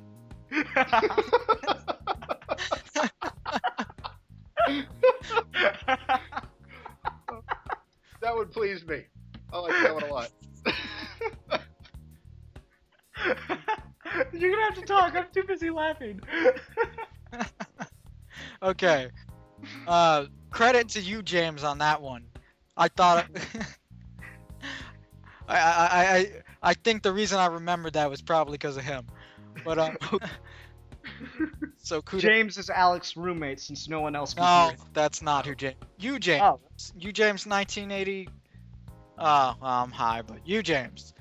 James us. You don't know him? No. You need to sub to him. But, Okay. But anyway, I don't remember what we were talking about. We're talking about script. Like my point was that they did that Monty Python joke where the dude that they hit with the car and they're spoofing I Know What You Did Last Summer. They kept killing him, but he wouldn't die. And Austin Powers did the same joke with the guy in the fez hat. Where the dude would just not die, and it's so morbid because they not only kill him, but they keep killing him in bigger ways, and Yeah. it's hilarious that he won't die. That was funny, and it's funny because not only are you taking the element from the movie, you're taking what was funny about the movie. When you go back and you look at I Know What You Did Last Summer, they hit the guy with the car. Nobody even looks for a pulse. They just decide decide he's dead. It's like self-aware, but without breaking the fourth wall, really. In that particular scene, they break the fourth wall literally in one of the scenes. But but you remember with the no, honey, this is a movie. See, there's a camera guy, and it's almost as good as Spaceballs. yeah, where they rewind. While watching the movie. Yeah, Spaceballs. Spaceballs. No, but that movie, for example, goes right along with Airplane. I think they were both brilliant. But if you watch them now, it's like, man, I remember how funny I found that. It's just you've seen it so many times. It's still fun. You still laugh. You still find it funny, but you realize that out of context or in another show, you'd be like, derivative. Also, the thing about Spaceballs and Airplane that's different from all the scary movies is the scary movies were based on a number of movies that all came out at the same time period, whereas Airplane is based on the idea of a movie that we all have. Something goes wrong on a plane and one of the passengers has to fly it. And Spaceballs Airplane was based largely on the movie Airport. Yeah, Airport they actually had Flight something. There was another one too. It was a combination of those two movies, almost scene for scene. It was actually a parody of those movies. Yeah, but the thing is, it's still very that idea of a movie exists independent of those two movies. That's because the 70s those were most of them. There's a few movies about a building collapsing, earthquake, and both movies, all of the movies took place in a building, and you probably saw pieces of them and thought they were all one movie, but no, disaster movies were a big thing in the 70s when everything was going to hell, kind of like how it is now. Yeah. Well, no, that and Spaceballs is based on a series of movies that everybody has seen. They made jokes about other sci-fi movies, the chest burster doing the frog, the WB frog whose name I forget. Hello, my baby. Hello, my honey. Hello, my ragtime girl. What was his name? I thought he was just really know a frog. I didn't know he had a name. He's got a name. I just can't remember it. But anyways, Spaceballs did other jokes about movies in the sci-fi genre. Michigan J. Frog. Thank you. Michigan J. Frog. Michigan J. Frog. Huh. In any case, Spaceballs did jokes about other movies in the sci-fi genre that were coming out around that time period, but it was very much about Star Wars. And everybody has at least heard of Star Wars. That is part of Western culture. Yeah, no, that's true. That's true. Not everybody is people are really aware of Scream, but I have never seen Scream, any of them. Me neither. Scream 1 was initially supposed to be, to my understanding, a spoof in and of itself. Yeah, it was. A genre spoof. It was a spoof. There was another movie that was serious. No. It was exactly like Scary Movie. It was a parody of those movies. It did have a few scenes that became iconic to it, like he's in the house or something. But again, even that was from another movie. So Scream was already that. So that's why a lot of people who haven't seen Scream don't get some of the jokes. That's even one of the jokes, because Scream itself was that. So it's a parody of a parody. Like, I'd never So- seen Scream. I was too young at the time it was out, and then I just didn't care once I was old enough to watch it. Yeah. And so I just, I never saw it, but I always thought Scary Movie was hilarious. Especially the Matrix joke where the guy's back, like, cracks. Oh, that was so funny. I feel that I did not, or let me rephrase that. I didn't have a problem with them making Scary Movie, but it does seem, if you consider the fact that Scream was supposed to be a parody of the genre, that a parody of a parody is kind of bad form. Mm-hmm. So I can I'm not- agree with that, but, like, a lot of I people think didn't it was realize also that an update, Scream... though. It was a remake, essentially. remake. It was a remake that referenced heavily on the original. You get what I I'm guess. saying? So that's It's why kind of it like gets saying a people pass. didn't get it the first time, so let's make it more exaggerated. Fair enough. And, like, I thought the Wayne brothers... Like, that's the thing is Scary Movie series was started by the Wayne brothers, and then it sold to the producers of Airplane. And Airplane, as good as it was not a sustainable formula for how to make a movie. Oh, I mean, no. that formula of making a movie kind of died with, what is it? What's the Charlie Sheen, Rambo movie? Hot Shots. Yeah, that's what I thought. I haven't seen that. Well, that's the neither. thing, is it died with Hot Shots. Okay. And it's okay. I mean, there was one scene I really liked in Hot Shots where all the, like, soldiers were getting ready to skydive and go into battle, and Ryan Stiles is in this scene, and he's putting, black face paint on, and he hands it to the guy next to him, and it's a black guy. And the dude just looks at him. It's like, are you serious, man? Oh shit. Wait, what's he putting on his face? Black, like, face paint to, like, blend in. Yeah, and he's Which putting it all it's over funny. his face, so he's completely dark. And he looks over, and there's a black. He's just in blackface. Yeah, that was hilarious. I did see that movie. Okay. Everything kept exploding, Yeah, like just randomly. absurd. Just like he was shooting, and things that shouldn't be like flammable were exploding.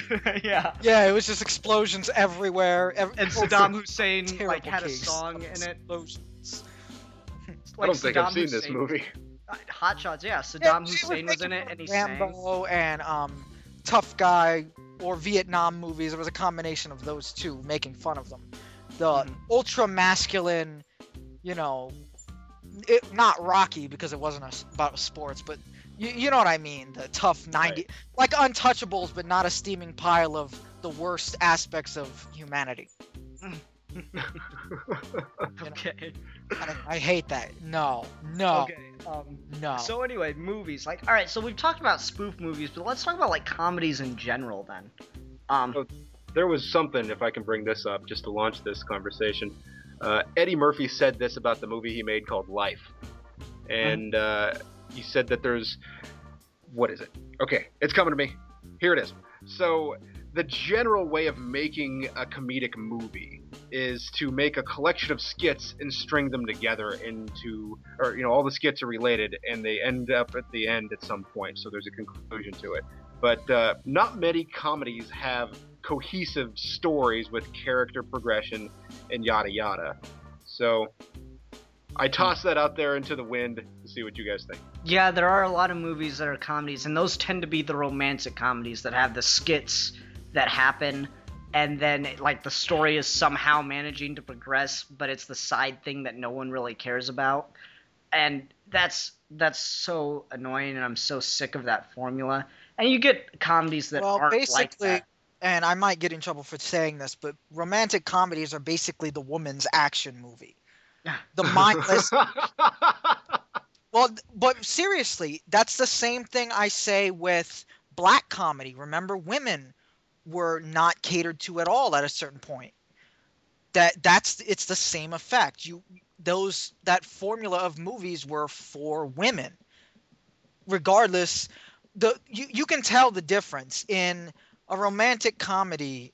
Oftentimes, there's a reverse in a lot of the roles. For instance, there was an alternate ending in The Bourne Identity when apparently a few of the scenes, it was supposed to have more romance in it, and in the alternate ending, he runs up to her and hugs her, whereas in the original, she runs up to him.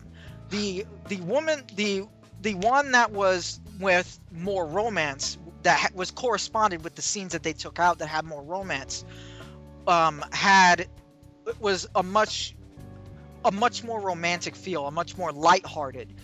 And they decided not to go with that. They decided to go with more the one that seems much more masculine, where he shows up and she immediately runs into his arms. And if you look at how romantic comedy is, it's clear that that is the formula, and that's because almost all romance movies where he's all like look at Gone with the Wind. You know, he slaps her.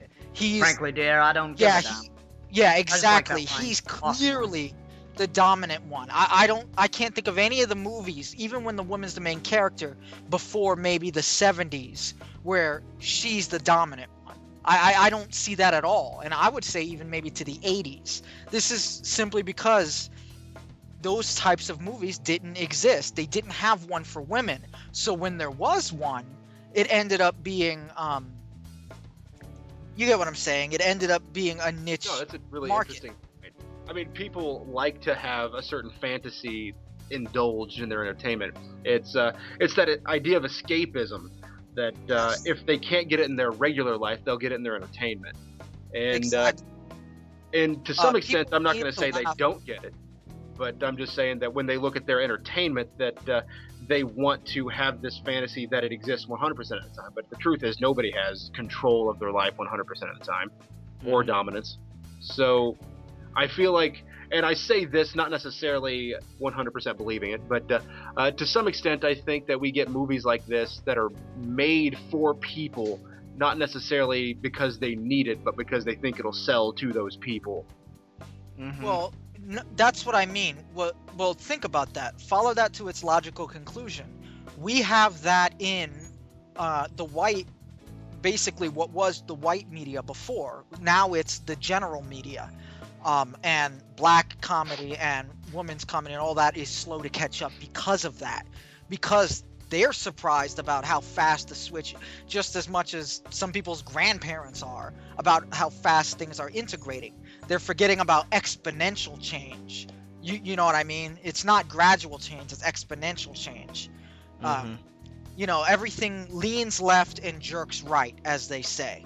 Mostly things get more liberal as time goes on, but there are, like the Bush administration would be an example of jerking really right wing for a little while. Now it seems like things are going more in a liberal slant. But that caught them off guard too. The reason a lot of white people don't really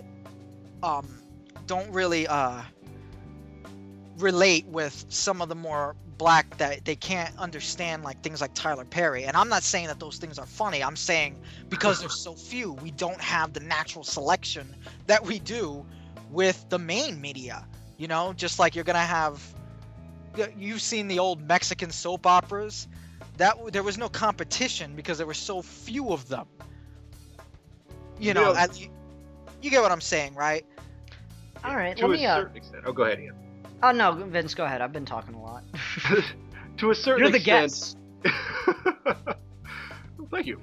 To a certain extent, I think that there is an expectation of what a particular minority group's voice is going to be, and you have to weigh that against what the reality of that particular minority group's voice actually is, and then how much of the reality is going to be allowed to reach the general audience, because there is that filter of what the expectation is. So you weed out the things that you think are not going to sell, and you give them that stereotyped crap that we see all the time. But Yeah.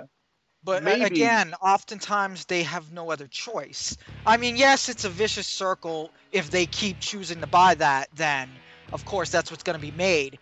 But individuals don't always have control of that. They need, we all seek refuge in entertainment. If it from anything from thousands of years ago when people were just telling stories around a campfire, we all seek refuge in escape that we can also relate to. So in a way, it's not really anyone's fault that that's the case, except it's just a historical thing. We no longer have a white media that's exclusive, but at the same time, the groundwork for that was already laid down. The consequences of that, just as with economic distributing of where you have people live, like ghettos and such, just like there's still consequences of that, we still have the consequences of that in media. And this is one of the things where comedians talk about it sometimes, and it's one of the few things where I can say that I actually do understand a little bit better because I'm surrounded by that. Let me get in. Like, there's been that, you were talking about how a lot of black entertainment, again, we're getting kind of back to this, a lot of black entertainment is very cliche because it's just what's being made because people know it'll sell. But something that got really popular, and I always curse that there isn't more of it, but it takes so long to make, is it's very much a meta commentary on just that topic a lot of the time, the Boondocks. Oh my God, yes. God, yeah. Fantastic show, absolutely hilarious, whether you're black or white, in my opinion. More so if you're black, because you have those exact experiences. But my grandpa it's just looked amplified just like like a cartoon. that grandpa. And the thing is, but it gets so good when you get this, meta commentary and these like what if situations. My favorite episode till this day is when they bring Martin Luther King Jr. back. Yeah. And he gives that big speech, and he says, "And I want to believe that we'll get there, and you'll climb that top, but I ain't coming with ya. I'm moving to Canada." Man. Really, like it was that, because Aaron McGruber, I think is the guy's name. Aaron Eckhart. Where the hell did that come from? Two-Face. Anyway. Aaron McGruber, he talked about, he is a black man that grew up in that culture, and he's always talking about how BET is an insult to black people. And it's, wow. My dad just screamed up, "It is an insult to black people." No, but that goes to what we were saying, though. It ends up where it's still the historical effects. And you know what? That's still happening now. People forget that Tyler Perry just didn't cater. There were actually a lot of excellent black actors that simply weren't given a chance. What the white media does is they pick a few that they really like. You got your Will Smiths, you got your Jada Pinkett Smiths, you got your few. Morgan Freeman. Yeah, Morgan Freeman, Denzel Washington, Chris Rock. Oh, Chris brought him. I'm sorry, everyone. Nah, You got your few black actors, but Tyler Perry actually went out of his way to find a lot of really good actors that are at least as good as Grammy winners that have been completely ignored unfairly, and he gave them work, and they got mainstream roles from that. They have smaller roles in bigger movies, and that's where it starts. So Tyler Perry that's why a lot of those actors that were in Tyler Perry movies went on to at least have parts in other movies. So people forget that these things actually do serve a purpose. You know what I mean? It's oftentimes a way for think about it. Eddie Murphy, he got in the same way. Look at his older movies. They were black movies. Look at all the black comedians. That's the only way they have available for them to get in until recently, which is surprising people. Like the recent comedians like Patrice O'Neal. Well, he wasn't recent, but you get what I'm saying. Well, like we were talking about movies, and something I wanted to bring up is like you can have a horror movie and you look at it and it is very much just a horror movie. That action movie? Anyway, you can look at a horror movie and it's very much just a horror movie. And then you look at other movies and they're very much just this thing. But comedies have that weird thing where there are very few movies that are just comedies and not spoofs. You know what I'm saying?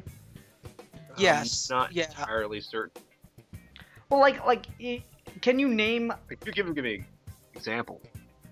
Like I can't. That's the thing is, Well, when I I think of a can't. when I This think is- of a movie that's a comedy, most of the time it's something else first. It's a romantic comedy, or it's a horror comedy, or it's Oh, a that's spoof. not a spoof. That's a subset. That's Subgenre, where we yeah. were confused. Like Scary Movie is a spoof. That's Yeah. a spoof of Scary. What you're talking about, because a romantic comedy is not a spoof of anything. It's No, what I'm saying is, are there movies that you can think of where you can classify them as just comedy and nothing else? You know, that's well, an interesting that's idea. Because comedy is literally not a thing in and of itself. Comedy is always a twist of something we already know. That's what comedy is, and I believe you told me you put it in a better way than I can put it. Comedy is something that we expect being not what we expect. That is, Yeah, We you have you no expect one thing expecta- and you get something else, something that's often completely different. yes, exactly. So you have to have an expectation. So is it even possible for a comedy to be completely a comedy without at least referencing something else? Well, that's what makes me think of this Mitch Hedberg joke, which is, see, the problem with being a stand-up comedian is you work really hard to be a really good stand-up comedian, and then people are like, great, but then they want you to do things that are related to comedy, but aren't comedy. Oh, so you're a stand-up comedian? Can you write? Write us a script. It's like I worked my ass off to be a chef, and I got to be a really good chef. And then people are like, great, can you farm? Yes. Yeah. Mitch Hedberg Great was joke. my favorite while he was alive, and that he was young. That's not fair. Yeah, That- I miss Mitch. God, man, he had so many great years ahead of him, and I've only seen one special from him. I got all Yeah. of his CDs. I miss him. He was. Oh, he has more. genius. He has a lot of He stuff. has like 3 or 4 CDs out. Oh, that's great because that dude died as soon as I saw him on Comedy Central. Like, I gotta say, of the 3 that died from those complications, Mitch Hedberg's the only one I really. I mean, I don't want anyone to die, but he's the only one I really yeah. cared too much about. I didn't care too much for Patrice O'Neill or Greg Giraldo. You know? I'm trying to think, who else is it that does that similar thing? Dimitri Martin. Wright? Oh, Yes, that's who I was about to say. I just saw him the other night Who? on Netflix. Stephen Wright. You know him. He talks in this kind of monotone voice. Oh yeah. And he has the yeah. same, like Yeah. he did a joke the other night that just made me laugh. They say the universe is expanding. That should cut down on the traffic. Like Mitch, Ron the thing is, Motherfucking Williams. Ron Williams. Wait, am I saying it? From the Ron White? Blue Collar Comedy Tour? Oh, Ron White. Ron White. He's okay. I don't like that he associates with the blue collar comedy. Yeah, show. well- He is so much above of Yeah. them. There's Yeah, that here's what's funny. catchphrase I think it's comedian, illustrative that the one that's the least redneck is the most funny in a redneck group. Well, here's the thing that annoys me about like those 3, Jeff Foxworthy, Bill Engvall, and Larry the Cable Guy, are those catchphrase comedians, and I cannot stand them.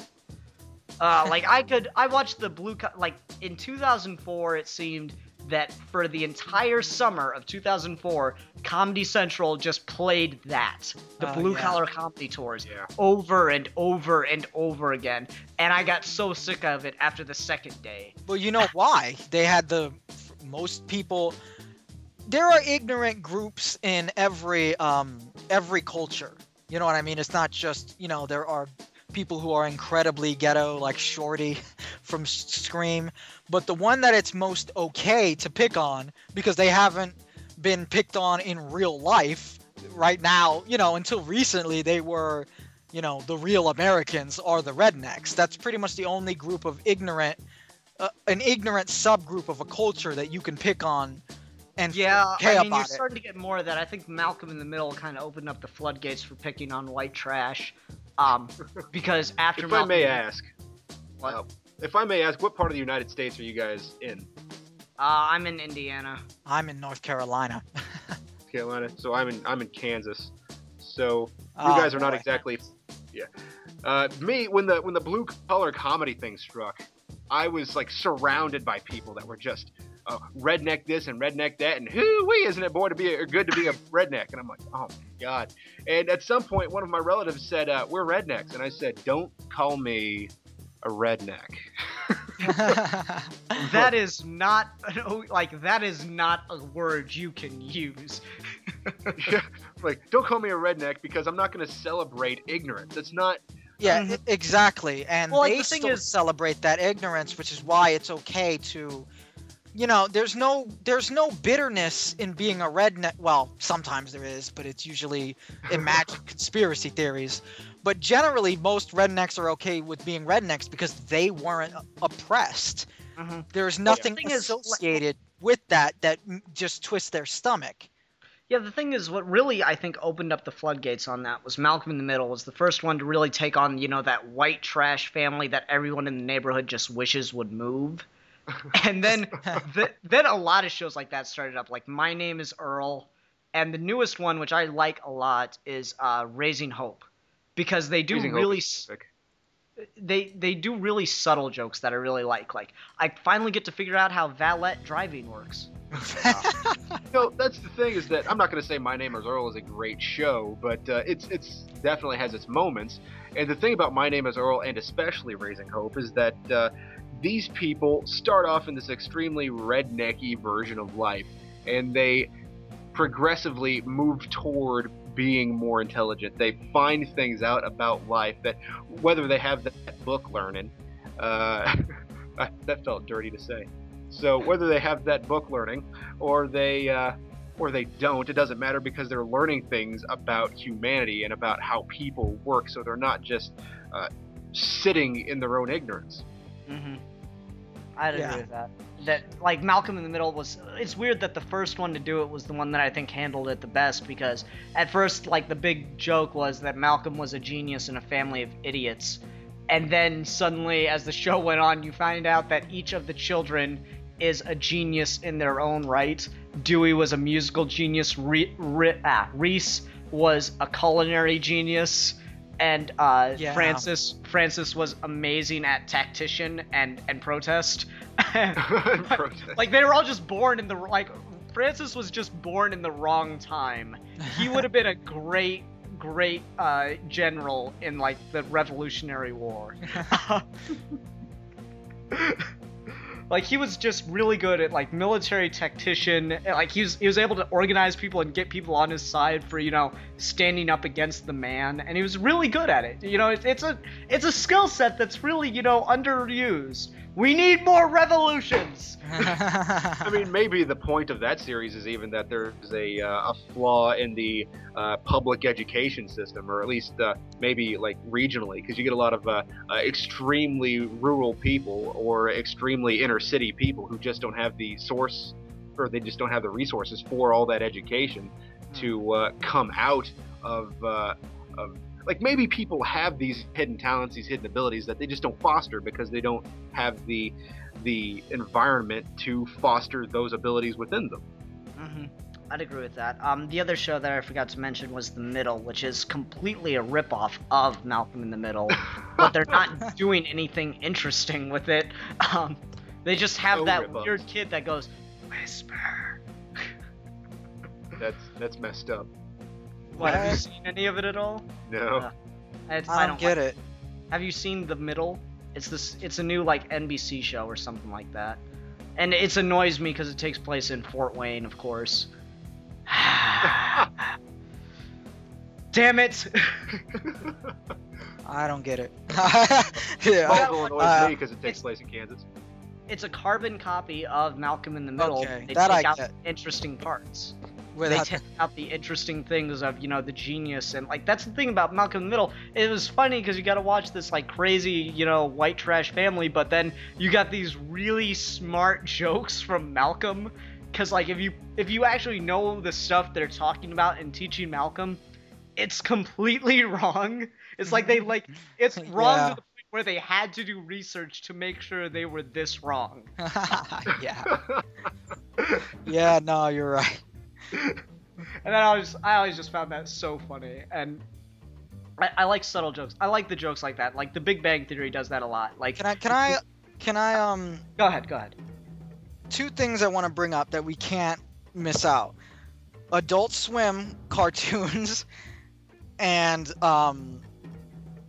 what was the other one? And just to have its own mention, the Venture Brothers. Mm. No. Really? Neither of you? I enjoy Venture Brothers. Some Adult Swim's okay. You know, I will find myself watching an episode of Aqua Teen Hunger Force and crying because I'm laughing so hard. But then I'll watch that same episode again and I just won't laugh at all.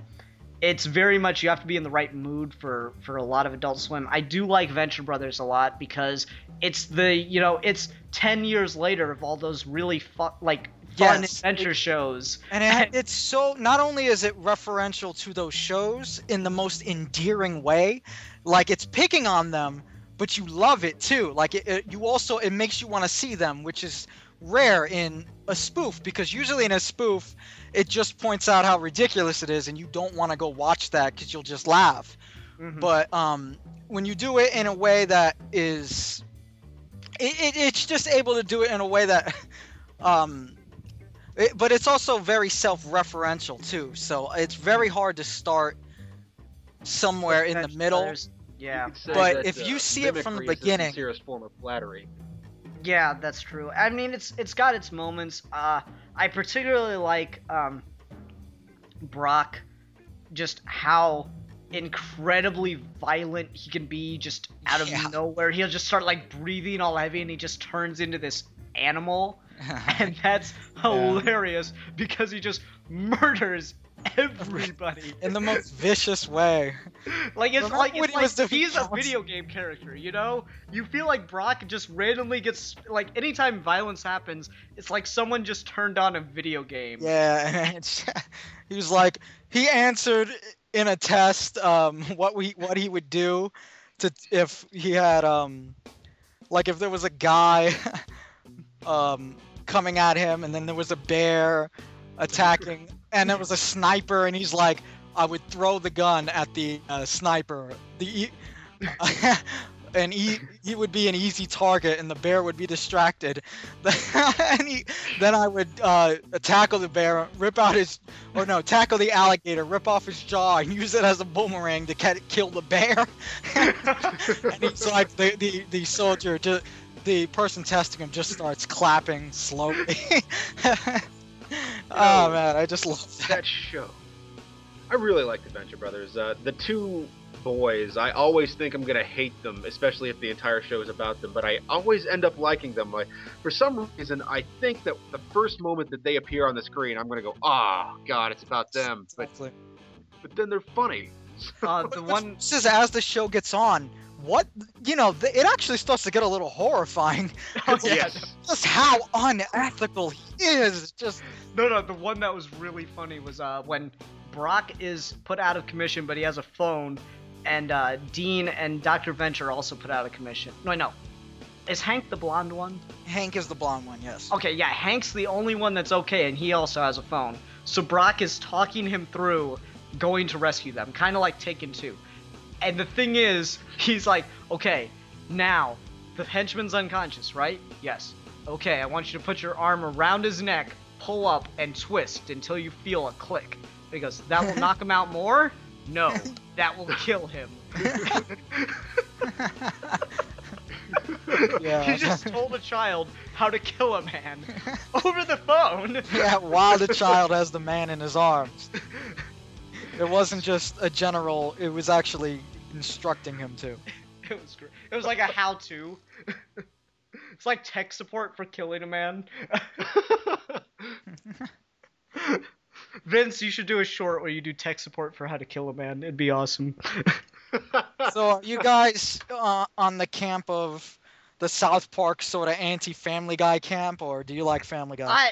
Family Guy, I can watch one episode. I don't like watching the 4-hour blocks of Family Guy. You know? I can watch one episode every couple weeks and it'll be fine.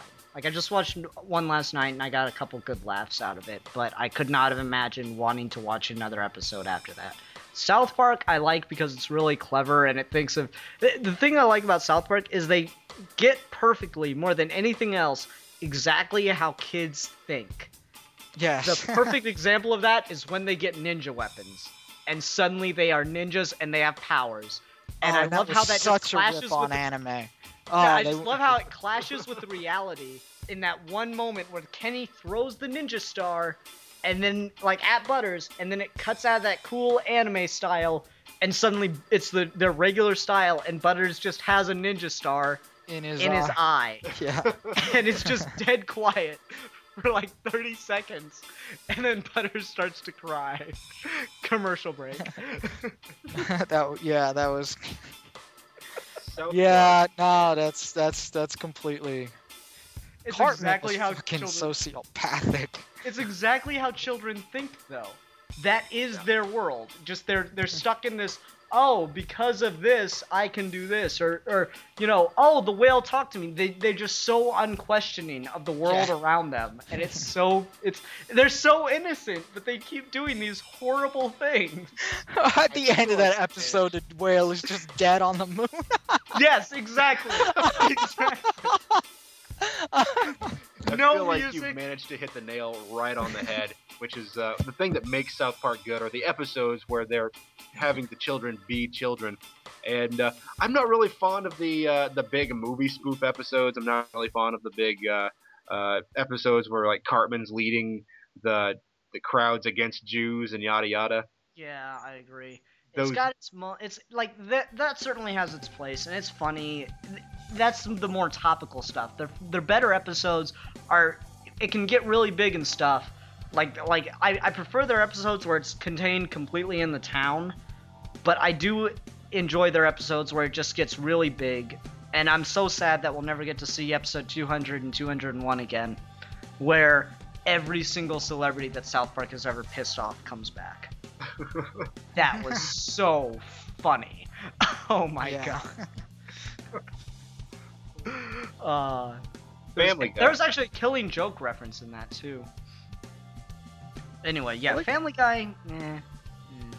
Family Guy, I feel like Family Guy is a guilty pleasure. South Park, I like, and I will admit to people that I like it, but I feel like if I watch it with someone like my fiance or whoever, and they just kind of stare at me while I'm watching South Park, I'm like, shut up, leave me alone. It has really good episodes.